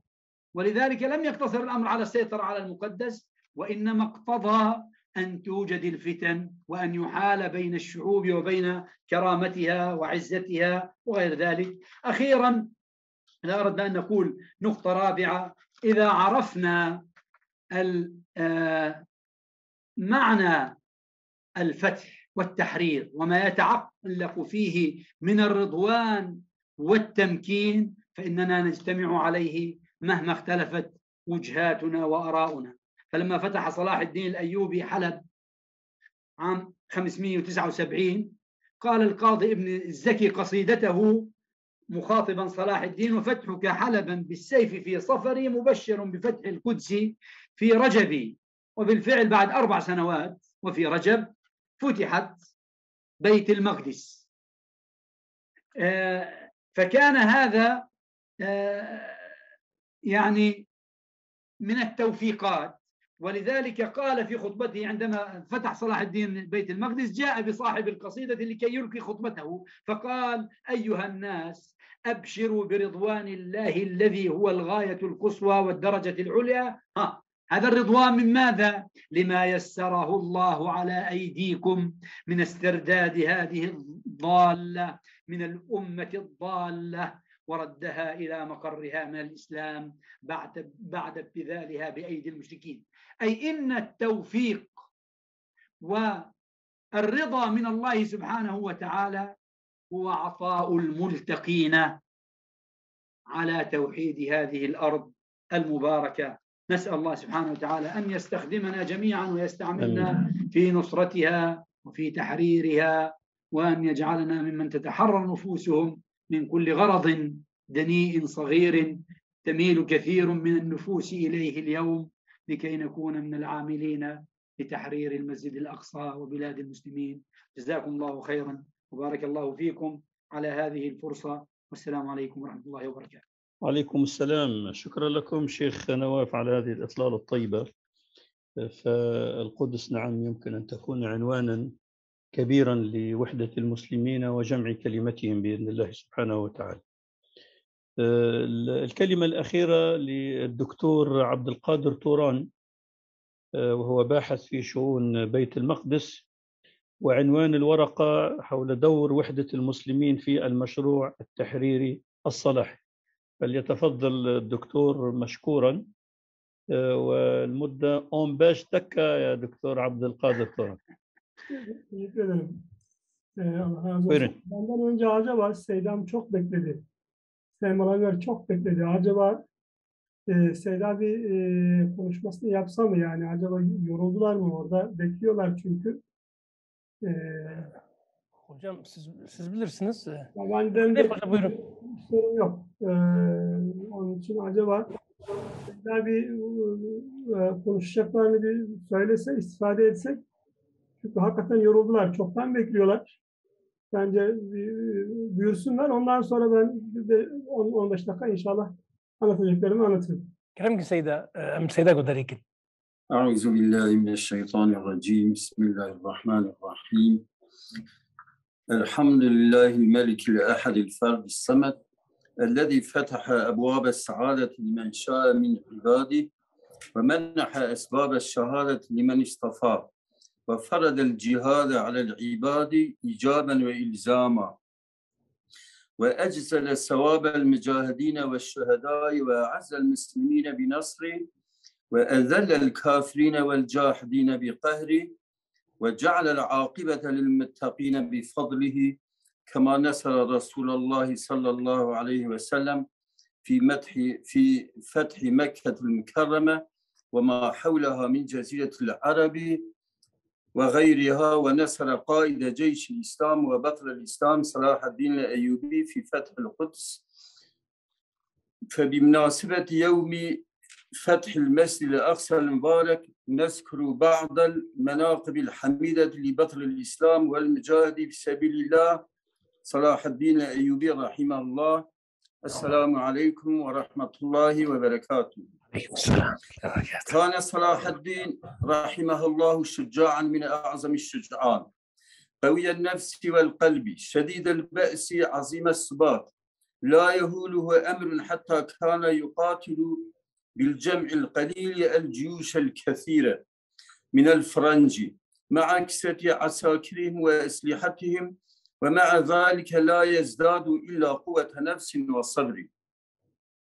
وكان رحمه الله مشغوفا بالإنفاق في سبيل الله، وكان كريما شديد الكرم كثير البذل للأموال لا سيما للمجاهدين في سبيل الله، ولم يكن له فرس يركبه إلا وهو موهوب له من المجاهدين، وما حضر للقتال إلا واستعار فرسا يقاتل عليه، وكان مجالسه حافلة بأهل العلم والدين والفضل، يحب مناظرة العلماء بين يديه ويشاركهم أحسن مشاركة في مسائل الغامضة. وكان رحمه الله كثير الإكرام للعلماء، متواضعا مواظبا على الفرائض الخمس، لم يؤخر الصلاة عن وقتها ولا صلى إلا في جماعة، وكان متوكلا على الله رحمه الله، وكان كثير التغافل عن سيئات خدمه وأتباعه. قال العماد المكاتب: مات بموته الرجال وفات بفواته الأفضال. وكان رحمه الله مجالسه كلها مجالس الآخرة، لأنها إما في إقامة عدل ينشره، أو جهاد يتجهز له، أو سماع الأحاديث النبوية، أو إحسان يوصله إلى غير ذلك من أنواع البر وأبواب القربات. وكان رحمه الله كثير الأوراد والأذكار وتلاوة القرآن، وكانت أوقاته كلها مستغرقة بالعبادة علما وعملا وقلبا وقالبا. قد هجر لذة الدنيا وزينتها وأخرج من قلبه محبتها وكان رحمه الله شديد الحب لاستماع الحديث لرسول الله صلى الله تعالى عليه وسلم وكان ذلك كله من أسباب النصر العظيم والفتح المبين لمسجد الأقصى المبارك ولقد هجر في محبة الجهاد الأهل والأولاد والوطن والمسكن وسائر الملازم وقانع من الدنيا في ظل خيمة تهب بها الرياح يمنة ويسرة لقد كان رحمه الله صلاح الدين فعلا رجلا إسلاميا بكل معنى الكلمة مقتديا بالرسول محمد صلى الله تعالى عليه وسلم في عفوه وحلمه وسماحته وكان رحمه الله له مناقب كثيرة ومناقب كثيرة قد أفردت بالتآليف رحمه الله رحمة واسعة اللهم اجعل مقره جنات النعيم وأقر عينه بالنظر إلى وجهه الكريم يا أرحم الراحمين وأجمع بيننا وبينه في دار كرمك مع النبيين مع الذين أنعمت عليهم من النبيين والصديقين والشهداء والصالحين آمين يا رب العالمين وصلى الله على خير خلقه محمد وعلى آله وصحبه أجمعين السلام عليكم ورحمة الله وبركاته أبدا دائما. وعليكم السلام ورحمة الله وبركاته. وعليكم السلام ورحمة الله وبركاته. Seyda, Razi Seyda. Seyda teşekkür ediyoruz. Direkt Fethi abiye devam edelim. Ustaz Fethi, تفضل. نعم. الكلمة الآن الأخيرة للدكتور عبد القادر طوران وهو باحث في شؤون بيت المقدس حول دور وحدة المسلمين في المشروع التحريري الصلاحي. ليتفضل الدكتور عبد القادر مشكورا. السلام عليكم ورحمة الله وبركاته. وعليكم السلام. الحمد لله رب العالمين. Salatu ve selamu ala Resulina Muhammedin emin ve ala alihi ve sahbihi ecmaîn. Doğrusu çok bereketli bir gündü. Selahaddin'le ilgili çok kıymetli hususlar söylendi. Eğer not alsaydık bunların hepsini not almamız gerekiyordu. Ne söylense tamamının birer vecize gibi saklanması gerekiyordu. Son oturumumuz da son derece bereketli. Bu münasebetle Fethal Kadir'e, Üstad Hocam Kadir'e teşekkür ediyorum. Nawab Tüdürü Üstadımıza teşekkür ediyorum. Ve Şankıti'ye teşekkür ediyorum. Çok mühim şeyler söylendi. Ben biraz daha böyle belki meselenin pratiğiyle alakalı birkaç hususa değineceğim inşallah. Vaktim müsaade ettiği sürece. Şimdi Selahaddin Eyyubi'nin Hazretlerinin en büyük başarısı belki Tunus'tan Hamedan'a, Diyarbakır'ın kuzeyinden Yemen'e varan bir coğrafyada bir İslam birliğini sağlamasıdır. Uzun bir süre sağlanmayan bir İslam birliğini sağlamasıdır. Esasen Kudüs'ün fethi ve fetihten sonra Kudüs'ün elde tutulması neticesini bu başarı getirmiştir. Bu İslam birliği başarısı getirmiştir. Selahaddin'in İslam birliği başarısı Müslümanları sadece Haçlı istilasından kurtarmamış. O başarı aynı zamanda kendisinden sonra Moğol istilasını da durdurmuş. Ve İslam'ın mukaddes beldelerinin Moğol istilasından beri kalmasını sağlamıştır. Bu birlik Memluklar ve Osmanlılar üzerinden ta 1917'ye kadar devam etmiş. Onun sayesinde Hicri takvimle 752 yıl boyunca Kudüs hür kalmıştır. Yani hem Kudüs'ü fethetmiş, hem Kudüs'ün elde kalmasını sağlayacak sistemi inşa etmiştir. Bu münasebetle Selahaddin sadece Kudüs Fatihi değildir. Aynı zamanda o unvanı almasını sağlayan İslam Birliği'nin de İslam'ın ikinci 500 yılındaki önderidir. İslam'ın ikinci 500 yılındaki önderidir. İslam'ın 600 yılını tamamladıktan sonra tarihe karışığına dair bir Katolik Hristiyanlık kehaneti vardı. Papalığın böyle bir kehaneti vardı. Diyorlardı ki İslam en çok 600 yıl yaşayacak. Ne yazık ki hadis diye ifade edilen bir sözde, çok şaştım bu sözü bu arada duyduğumda. İslam'ın 600 yıl ve bir de bazı deniyor orada Arapça ifade. Bir kısım yıl birkaç yıl daha yaşadıktan sonra kıyametin kopacağına dair böyle bir inanış oluşturulmuştu. Hadiste uydurulan bir söz üzerinden. Şimdi bu Katolik Hristiyanlık inanışı Haçlıları İslam dünyasını istilaya teşvik ederken Müslümanlar arasında kıyametin İslam'dan 600 yıl sonra kopacağına dair inanış Müslümanların Moğollara karşı direnişini zafiyette uğrattı. Selahaddin büyük bir ihya hareketiyle İslam birliğini sağlayarak bu kehanet ve Müslümanlar arasındaki yanlış inanıştan kaynaklanan kaosu bertaraf etmiş şahsiyettir. Selahaddin'in başarılarında İslam birliğinin önemi sadece Müslümanlar tarafından değil, Haçlı araştırmaları yapan Batılılar tarafından da görülmüş. Nitekim o tarihçilerin iki önemli ismi Stevenson ve Ransman'a göre Kudüs'ün Haçlılarca istila edilmesine yol açan Hristiyanların kuvveti değildi. Müslümanların dağınıklığıydı. Nureddin Mahmud Zengi ve Selahaddin Eyyubi Müslüman birliğini nispeten sağlayınca Müslümanlar Kudüs'ü yeniden aldılar, fethettiler. Selahaddin'in zaferinin büyüklüğü ve yüzyıllara yayılan kalıcı bir etki bırakması onun köklerinin derinliğiyle ilişkilidir. Bunun için en az İmam Gazali'ye kadar gitmek gerekir. İslam dünyası Hicri 4, miladi 10. yüzyıllarda üçe bölünmüştür. Doğuda Bağdat merkezli Abbasi halifeliği, Kuzey Afrika'da Mısır merkezli Fatımi imameti ve Endülüs'te Emevi halifeliği hüküm sürüyordu. Abbasi halifeliğinin hüküm sürdüğü doğuda ayrıca Tavaif devletleri ile farklı bir bölünme söz konusuydu.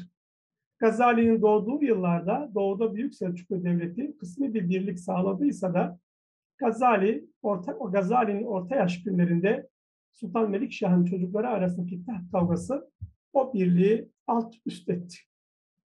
Gazali, on binlerce Müslümanın katline yol açan Büyük Selçuklu iç çatışmaları içinde İhya-u Ulumuddin adlı eserini kaleme aldı. Onun bu eseri ve topluma yönelik diğer eserlerinde tavsiyeleri çok basit gibi görünüyordu. Oysa hakikaten Gazali meseleyi çözmüştü. Mesele Müslüman birliğinin bozulmasıydı. Müslüman birliğinin bozulmasına yol açansa İslam ahlakıydı. Bunun için Gazali bütün gayretiyle İslam birliğini ihya etmeye çalıştı. Gıybet etmeyin, gıybette bulunmayın.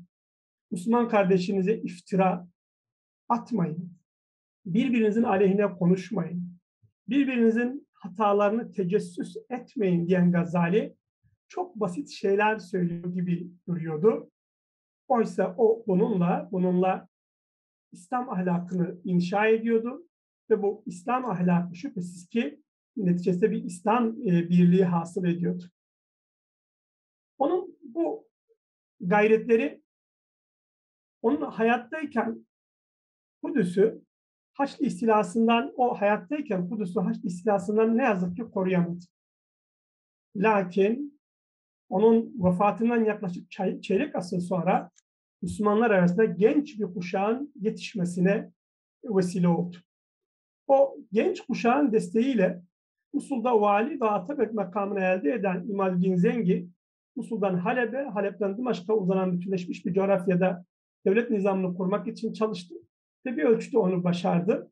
İmaduddin Zengi o kısmı birlik sayesinde 1144'te Haçlıların elindeki Urfa'yı yeniden fethetti. Ama Şam'ın birliğini tamamlamadan malum 1146'da katledildi. İmaduddin hakimiyet alanının Halep kısmında hükümdar olan oğlu Nureddin Mahmud Zengi, babası devrinde başlayan birlik stratejisini daha da ilerletti. Bu münasebetle şunları ifade etmem lazım. Pratiğe sirayet eden hususlar söyleyeceğim dedim. Birincisi Halep'te aynı anda Nureddin Mahmud Zengi Şafii ve Hanefi medreseleri açarak mezhepsel ayrışmayı giderdi. Kendisi Hanefi mezhebine mensup iken devletin baş kadısını Şafiilerden seçti. Onun komutanlarından Şerkoh Selahaddin Eyyubi'nin amcası Humus'ta Şafii ve Hanefilerin aynı anda ders verdiği bütünleşik bir medrese kurdu ki bildiğimiz kadarıyla İslam tarihinin bu özelliğe sahip ilk medresesidir. İkincisi medreselerin yanı başına tasavvuf dergahları açarak ilim ehliyle zikir ehli arasındaki ayrışmaya son verdi. Üçüncüsü adaleti ikame ederek devletle toplumu bütünleştirdi. Dördüncüsü Haçlılara karşı amansız bir savaş yürütürken Müslümanlara karşı daima affı tercih etti. Müslümanlara karşı daima affı tercih etti. Diğer bir husus, çevresindeki Müslüman idareleri Haçlılara karşı mücadeleye katarak Müslüman orduları İslam düşmanlarıyla mücadele üzerinden kaynaştırma yoluna gitti. Ve yine Haçlılarla mücadeleye katılmak istemeyen Müslüman devletleri kendi devletine katarken Müslüman kanının heba olmamasına azami bir önem gösterdi. Selahaddin İmadüddin Zengi günlerinde dünyaya geldi. Nureddin Mahmud Zengi devrinde devlette vazife almaya başladı. Dolayısıyla bu İslam Birliği fikriyatıyla büyüdü. Ama bir husus daha var ki çok kıymetli. Aynı zamanda o devirde büyük mesafe kat eden hadis hizmetleri de Selahaddin ve kuşağı arasında mezhepleri aşan bir buluşma sağlayarak onların İslam Birliği yönündeki çabalarına güç kattı. Nitekim Selahaddin kendisi bir Şafii'ydi ama İmam Malik Hazretlerinin Muvattası'nın daimi bir okuyucusu ve dinleyicisiydi. Hatta divan arasında kendi dostları biz yorulduk deyince o zaman biraz Muvatta'dan hadis okuyalım dediği rivayet edilir. Yine biz biliyoruz ki Hittin Savaşı sırasında alimler safların arasında, muhaddisler, alimler safların arasında hadis okuyarak Müslüman askerleri cihada teşvik etmişlerdir. Selahaddin Gazali'ye dayanan ve sözü edilen iki devirde pratiğe geçen birlik stratejisini görerek büyüdü. Kudüs'ün özgürlüğünün ve İslam dünyasının sorunlarından kurtuluşunun bu birlik stratejisini sürdürmekle mümkün olduğuna yakinen inandı. Bu çerçevede bir, Mısır'da vezir olduktan sonra Fatımi bölünmesine Müslüman kanını heder etmeden son verdi. İslam dünyasını Abbasi halifeliği çatısı altında buluşturdu. İki, Mısır'da medreseler inşa ederek ulema ve halka önderlik edecek ve devlete yön verecek ortak hedefler etrafında buluşmuş bir ulema yetiştirdi. Üç, tasavvuf dergahlarını Şeyh-i Şuyuh makamı altında buluşturarak halkı şuura kavuşturma gayretlerinin bölünme tohumlarına dönüşmesinin önüne geçti. 4. Farklı mezhepler için yan yana medreseler açtı. 5. Farklı zeminlerden gelen vaizlerin kürsülerde aynı hedefler doğrultusunda ortak bir dille vaazlar vermesini sağladı. 6. Adaleti hakim kılarak toplumla devleti bütünleştirdi. 7. Zekatı fukara lehine ihya ederek Mısır'da farklılaşan sınıfları birbirine yaklaştırdı, toplumsal bütünlüğü inşa etti. 8. Mısır'a hakim olduktan sonra Sudan'ı fethederken kardeş ve yeğenlerinin de yardımıyla Tunus, Libya, Yemen ve Hicaz'da Mısır etrafında birleştirerek Kuzey Afrika ve Arabistan'ın güneyini bütünleştirdi. O coğrafyada Şam'daki birlikten de daha muhkem bir birlik kurdu. 9. Nureddin hayattayken kendi hakimiyet alanı Nureddin'in doğrudan yönetimindeki alanı geçtiği halde ona sadakatle itaat etti. Bölünmeye yol açacak kışkırtıcı adımlardan itinayla kaçındı. 10. Mısır'dan Haçlılara savaş açarak daha önce Mısır'da birbiriyle uğraşan tarafların enerjilerini İslam düşmanlarına karşı buluşturdu ki esasen Gazali'nin fikriyatı da buraya dayanıyordu. Birbiriyle uğraşan Müslümanların enerjisini İslam düşmanlarına yöneltmek. Gazali'nin gayreti buydu. Nureddin Mahmud'un Zengi'nin gayreti buydu. Selahaddin'in de en büyük başarısı budur. Birbiriyle uğraşan Müslümanların gayretini İslam düşmanlarına yöneltmek. 11. Nureddin vefatından sonra Şam'ı hakimiyeti altına alırken kendine itaat etmeye yanaşmayan Musul'da Halep idarelerine karşı kanlı ve yıkıcı bir mücadele yerine sabırlı, yapıcı ve cihad için birleştirici bir mücadelede bulundu. Aynı şekilde Diyarbakır ve Meğer Farkı'nın fethinde de böyle davrandı. Ve bu hal ona Hittin'de büyük bir Hittin zaferi için büyük bir birikim, büyük bir enerji kazandırdı. O enerji Kudüs'ün fethini sağladı. 12. Süreç boyunca müsbete odaklandı. Halep ve Musul'un Haşhaşiler ve Haçlılarla zaman zaman uyuma varan ya da işbirliğiyle açıklanabilecek tutumlarına rağmen o şehirlere karşı intikamcı bir tutum içinde olmadı. Çok mühim aslında bir nokta. 13. Yine süreç boyunca kendisine yeterli desteği vermemesine rağmen Abbasi halifeliğiyle çatışmamaya, halifenin destek ve onayını mümkün oldukça almaya özen gösterdi. 14. Anadolu Selçuklu Sultanı 2. Kılıç Arslan'la arası açıldığında onu şu tarihi sözlerle uyardı. Malumdur ki biz İslam'ın galip gelmesini küfrün mağlup olmasını istiyoruz. Çok tarihi bir söz. Biz İslam'ın galip gelmesini, küfrün mağlup olmasını istiyoruz. Müslümanların kafirlere karşı kuvvetli olmasını, Allah'ın adet ettiği üzere İslam askerlerinin kafir ordularına muzaffer olmasını istiyoruz. Kılıç Arslan Rumlarla anlaşma yaptı. Allah bilir ya, onların yani Selçukluların heybetini yıkmak ve hatalı fikirlerinden dolayı cezalandırmak istemedik. Heybetlerini yıkmak istemedik diye özellikle ifade ediyor ki bu Selahaddin İslam Birliği stratejisinin esasını ortaya koyan sözlerdir. Burada Müslümanların galip olmasını sağlamak, kafirlerin mağlup olmasını sağlamak ve bunu yaparken Müslümanların heybetini kırmamak, Müslümanları hatalı fikirlerinden dolayı düzeltirken onların heybetini yıkmamak gerçekten çok kıymetli sözler. 15 bitiyorum bu arada. Kardeşin Yemen'deki çatışmalara odaklanması üzerine kılıçlarımız Müslümanların boynuna eskimesin diyerek onu uyardı. 16. Adaletle hükmetmesi sayesinde devri boyunca kayda değer bir isyan yaşanmadı. Çok itaatsizlik eğilimi gösteren emirleri ise iyilikle ıslah etti. Selahaddin döneminde neredeyse hiçbir askeri isyanla karşılaşmıyoruz. 17. Kudüs'ün fethinden sonra Katolik Hristiyan dünyası 3. Haçlı Seferi'nde yani İngiltere, Fransa, Almanya, İtalyan devletleri Sicilya ve Kıbrıs olarak bir birlik halinde kendisine karşı harekete geçtiği halde İslam dünyasından beklediği desteği alamadı. Buna rağmen İslam dünyasına darılmadı. Vaktini Müslümanları eleştirerek geçirmedi. Ona karşı cihadı sabırla sürdürerek Müslümanları ıslah edecek bir örneklik ortaya koymayı seçti. 18. Vefat ettiğinde hedefinde İslam dünyasının doğusuyla batısını tamamen bütünleştirmek vardı.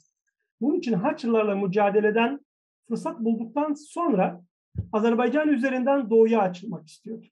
Vefatından çeyrek asır sonra İslam dünyasının doğusunda başlayan, daha sonra Bağdat'a uzanan, Şam'ı alıp Mısır'a dayanan Moğol istilası onun ne kadar uzak görüşlü bir İslam hükümdarı olduğunu bütün açıklığıyla ortaya koymuştur. Özetle Selahaddin hedeflediği birliğin esası İslam'ın galip gelmesini, küfrün mağlup olmasını sağlamak ve Müslümanların heybetini İslam düşmanları arasında kırmamaktır. Selahaddin takip ettiği bu siyasetle Müslümanlar arasında birliğin mümkün ve karlı olduğunu ortaya koydu. Onun takip ettiği bu siyaset Müslümanları yüzyıllar boyu aziz kıldı ve bugün içinde örnek teşkil etti. Bugün de İslam birliğini hem sağlamak mümkündür hem bu birlik gerçekten karlı bir birlik olacaktır. Sabırla dinlediniz. Teşekkür ediyorum. Selamünaleyküm ve rahmetullahi ve berekatuhu. عليكم السلام ورحمة الله. شكرا دكتور عبد القادر توران على هذه الكلمات حقيقة والنقاط المركزة والواضحة، والشكر موصول أيضا لهذه الترجمة السريعة والدقيقة والجميلة للمترجم الكريم جزاه الله خيرا. يا أخي كيف ما عرفت أفتح الترجمة؟ آملين من أن كيف أستاذ؟ ما عرفت أفتح الترجمة، هاي المشكلة. لا كنا نسمع فيها والله، كانت ترجمة وكأنه يقرأ من كتاب. لازم علمتني. كتبت أنا في الملاحظات، هو من تحت فيه شريط موجود فيه الترجمة، اختيار الإنجليزي أو العربي يعني أو التركي يعني. آملين من أن تكون هذه الكلمات إن شاء الله نبراسا باتجاه مشروع التحرير إن شاء الله. إلى هنا نأتي إلى ختام هذه الندوة الطيبة المباركة، وأحيل الكلمة للأستاذ سعد فليتفضل مشكورا. جزاكم الله خيرا دكتور عبد القادر. ولكم جزيل الشكر لكم وللدكتور نواف خاصة وللدكتور عبد القادر توران في إنجاح هذا الملتقى في الحقيقة. يعني شكر كثير لكم، جزيل الشكر لكم. دكتور فتحi Abdülkadir'in de doğrusu Doktor Navaf Tekür'ün de Doktor Abdülkadir Turan hocamın da çok değerli katkıları oldu programın bu hale gelmesinde, oluşmasında, bundan önceki programlarda olduğu üzere, hatta Selahaddin Eybüs Enstitüsü'nün kurulması benzeri hususlarda kendinden çok fazla istifade ediyoruz. Devam edeceğiz inşallah. Başta vermeyi düşündüğümüz İslam Emirliği yetkilisi, Taliban yetkilisi eski ismiyle belki, Hac Muhammed Musa'nın teknik sebeplerden ötürü maalesef ses kaydını, sadece ses kaydını vermek zorunda kaldık. Problemler sebebiyle bu zamana kaldı. Onu bir 4 dakikalık bir ses kaydı göndermiş program için. Bu zamana kısmet oldu. Onu bir dinleyelim. Sonra sonuç bildirgesiyle programına nihayet erdireceğiz inşallah. Elhamdülillahi bi ni'metihi tetimmus salihat vessalatu vesselamu ala men nebi salati aleyhi tenkeşiful kurubat ve ala alihi ve ashabihi ve men tebi'ahu bi ihsanin ila yevmil hisab amma ba'd. İhvetil kiram ve esatizetil ecilla qadetel ummeh. Esselamu aleyküm ve rahmetullahi ve berekatuhu. إنه لمن دواعي الشرف أن أنضم إليكم في هذا الملتقى المبارك سائلا المولى عز وجل أن يوفقنا لنستفيد من نتاجه ونطبقه على كل نموذج متوفر ومتهيئ للمجتمعات الإسلامية بشكل يعود فيه النفع على الأمة الإسلامية جمعاء. أيها الحاضرون الكرام، لا ريب ولا شك أن ديننا العظيم هو دين الاتحاد على الحق والوحدة في الله وعلى دين الله. فقد قال الله تعالى: إنما المؤمنون إخوة، وقال في مقام آخر: ولا تنازعوا فتفشلوا. وقال النبي صلى الله عليه وسلم: المؤمن للمؤمن كاليدين تقي إحداهما الأخرى. إن توحيد صف الأمة مطلب أساسي لديننا الحنيف، فالإسلام لا يدعو إلى توحيد الخالق فحسب، بل إلى وحدة المسلمين في كل أمورهم حتى السياسية والاقتصادية، تظلهم مظلة واحدة وتجمعهم راية واحدة. وقد خاطب الله عز وجل المسلمين في القرآن بأنهم أمة واحدة، ثم قال: وكذلك جعلناكم أمة وسطا.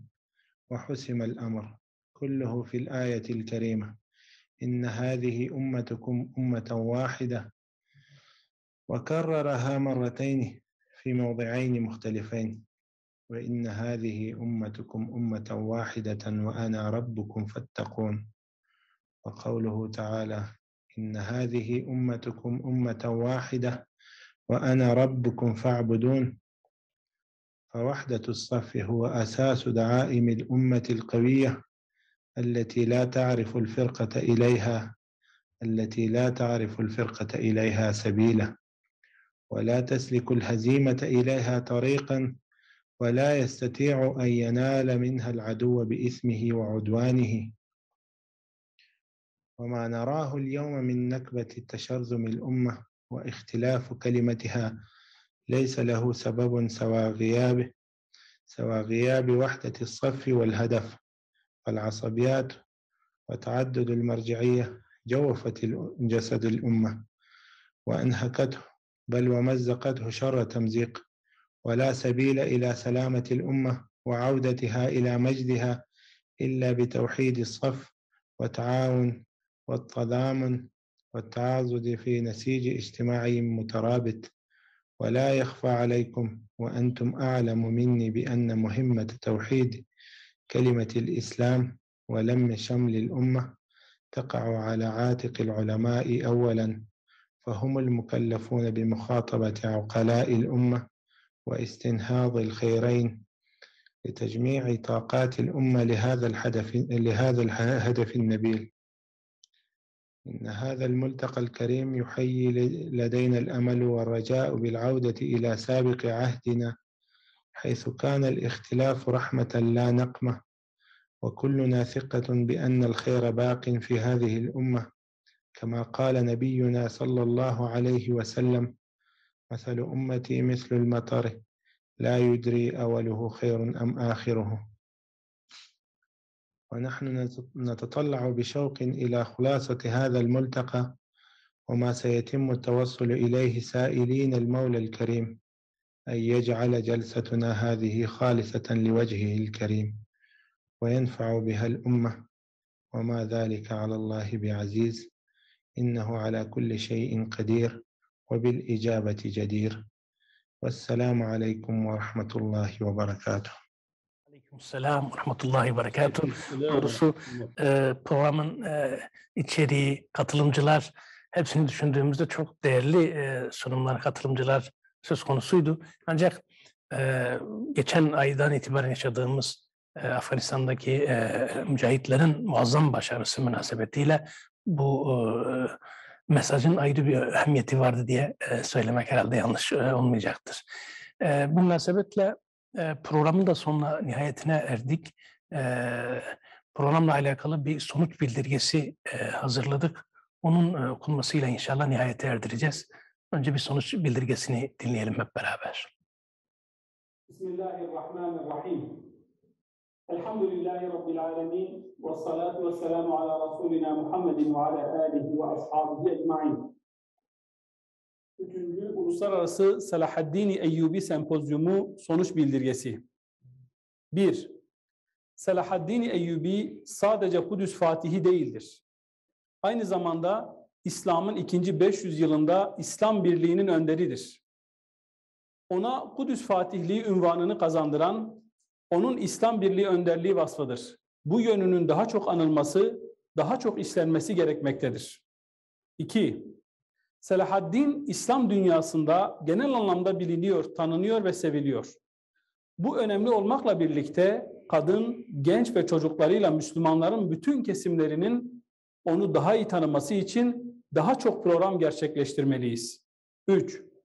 Selahaddin'in örnek alınmasını sağlayacak, başka bir ifadeyle günümüz Selahaddinlerin yetişmesine vesile olacak bir müktesebat hazırlamalı ve ona uygun eğitim programları gerçekleştirmeliyiz.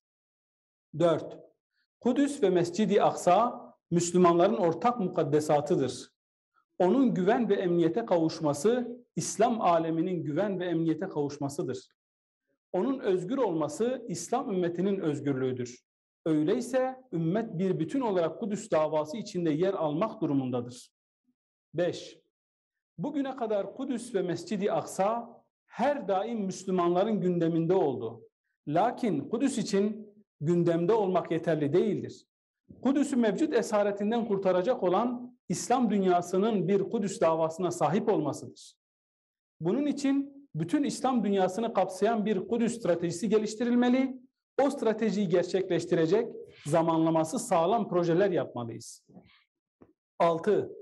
Kudüs'ü mevcut esaretinden kurtaracak olan şuurlu bir İslam gençliğidir. Değişen dünyamızda gençliğe Kudüs davasının kavratılması ve gençlikte Kudüs bilincinin oluşturulması için çok yönlü çalışmalara ihtiyaç vardır. 7. Filistinliler Selahaddin'in varisleridir. Filistin halkını Filistin ve Kudüs davasında yalnız bırakamayız. Kudüs'ün özgürlüğüne giden yol Filistin halkını desteklemekten geçmektedir. 8.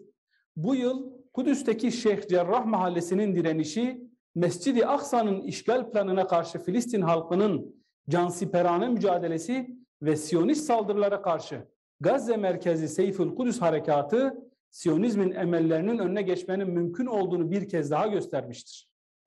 Ümmetin dikkatini Kudüs mücadelesine bir kez daha yöneltip dünyadaki vicdan sahiplerinin takdirini kazanan bu direniş ve savaş, Kudüs'ün özgürlüğü yolunda bir dönüm noktasıdır.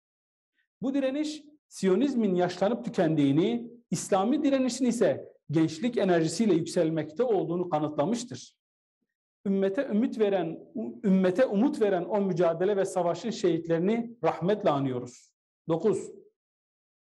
Filistin'in umutları yenileyen direnişine karşı ne yazık ki İslam dünyasında bazı siyasiler Müslüman halkın iradesi dışında Siyonist rejimle normalleşme adı altında ihanet çalışmaları yürütmektedirler.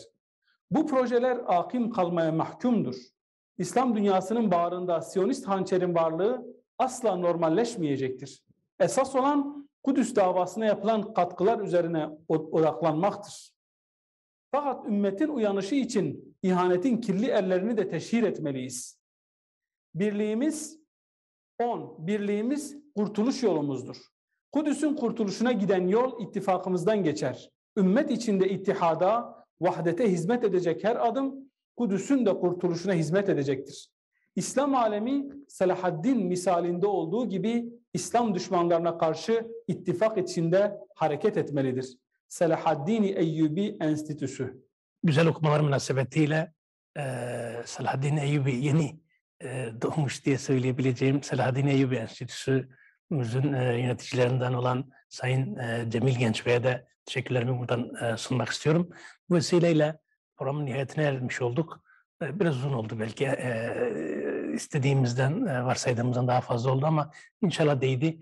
Tüm dünya Müslümanlarının hepsi adına özellikle direnişte bulunan hareketlerin temsilcileri başta olmak üzere ulemanın, akademisyenin, dünyanın önemli İslami hareketlerinden temsilcilerinin, yöneticilerin bulunduğu böyle bir program temamızdaki vahdet hususu, ümmetin vahdet hususunu ifade ettiği üzere inşallah bu hususta bir pratiğe doğru gidecek adım olarak kabul olur, kabul görür, makbul olur.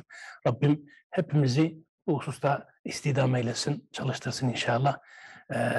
Gelecek seneki programı kısmetse inşallah belki de özgürleştirilmiş şekliyle Mescid-i Aksa'da yapmaya çalışırız. Rabbim bunu hepimize nasip ve müyesser eylesin.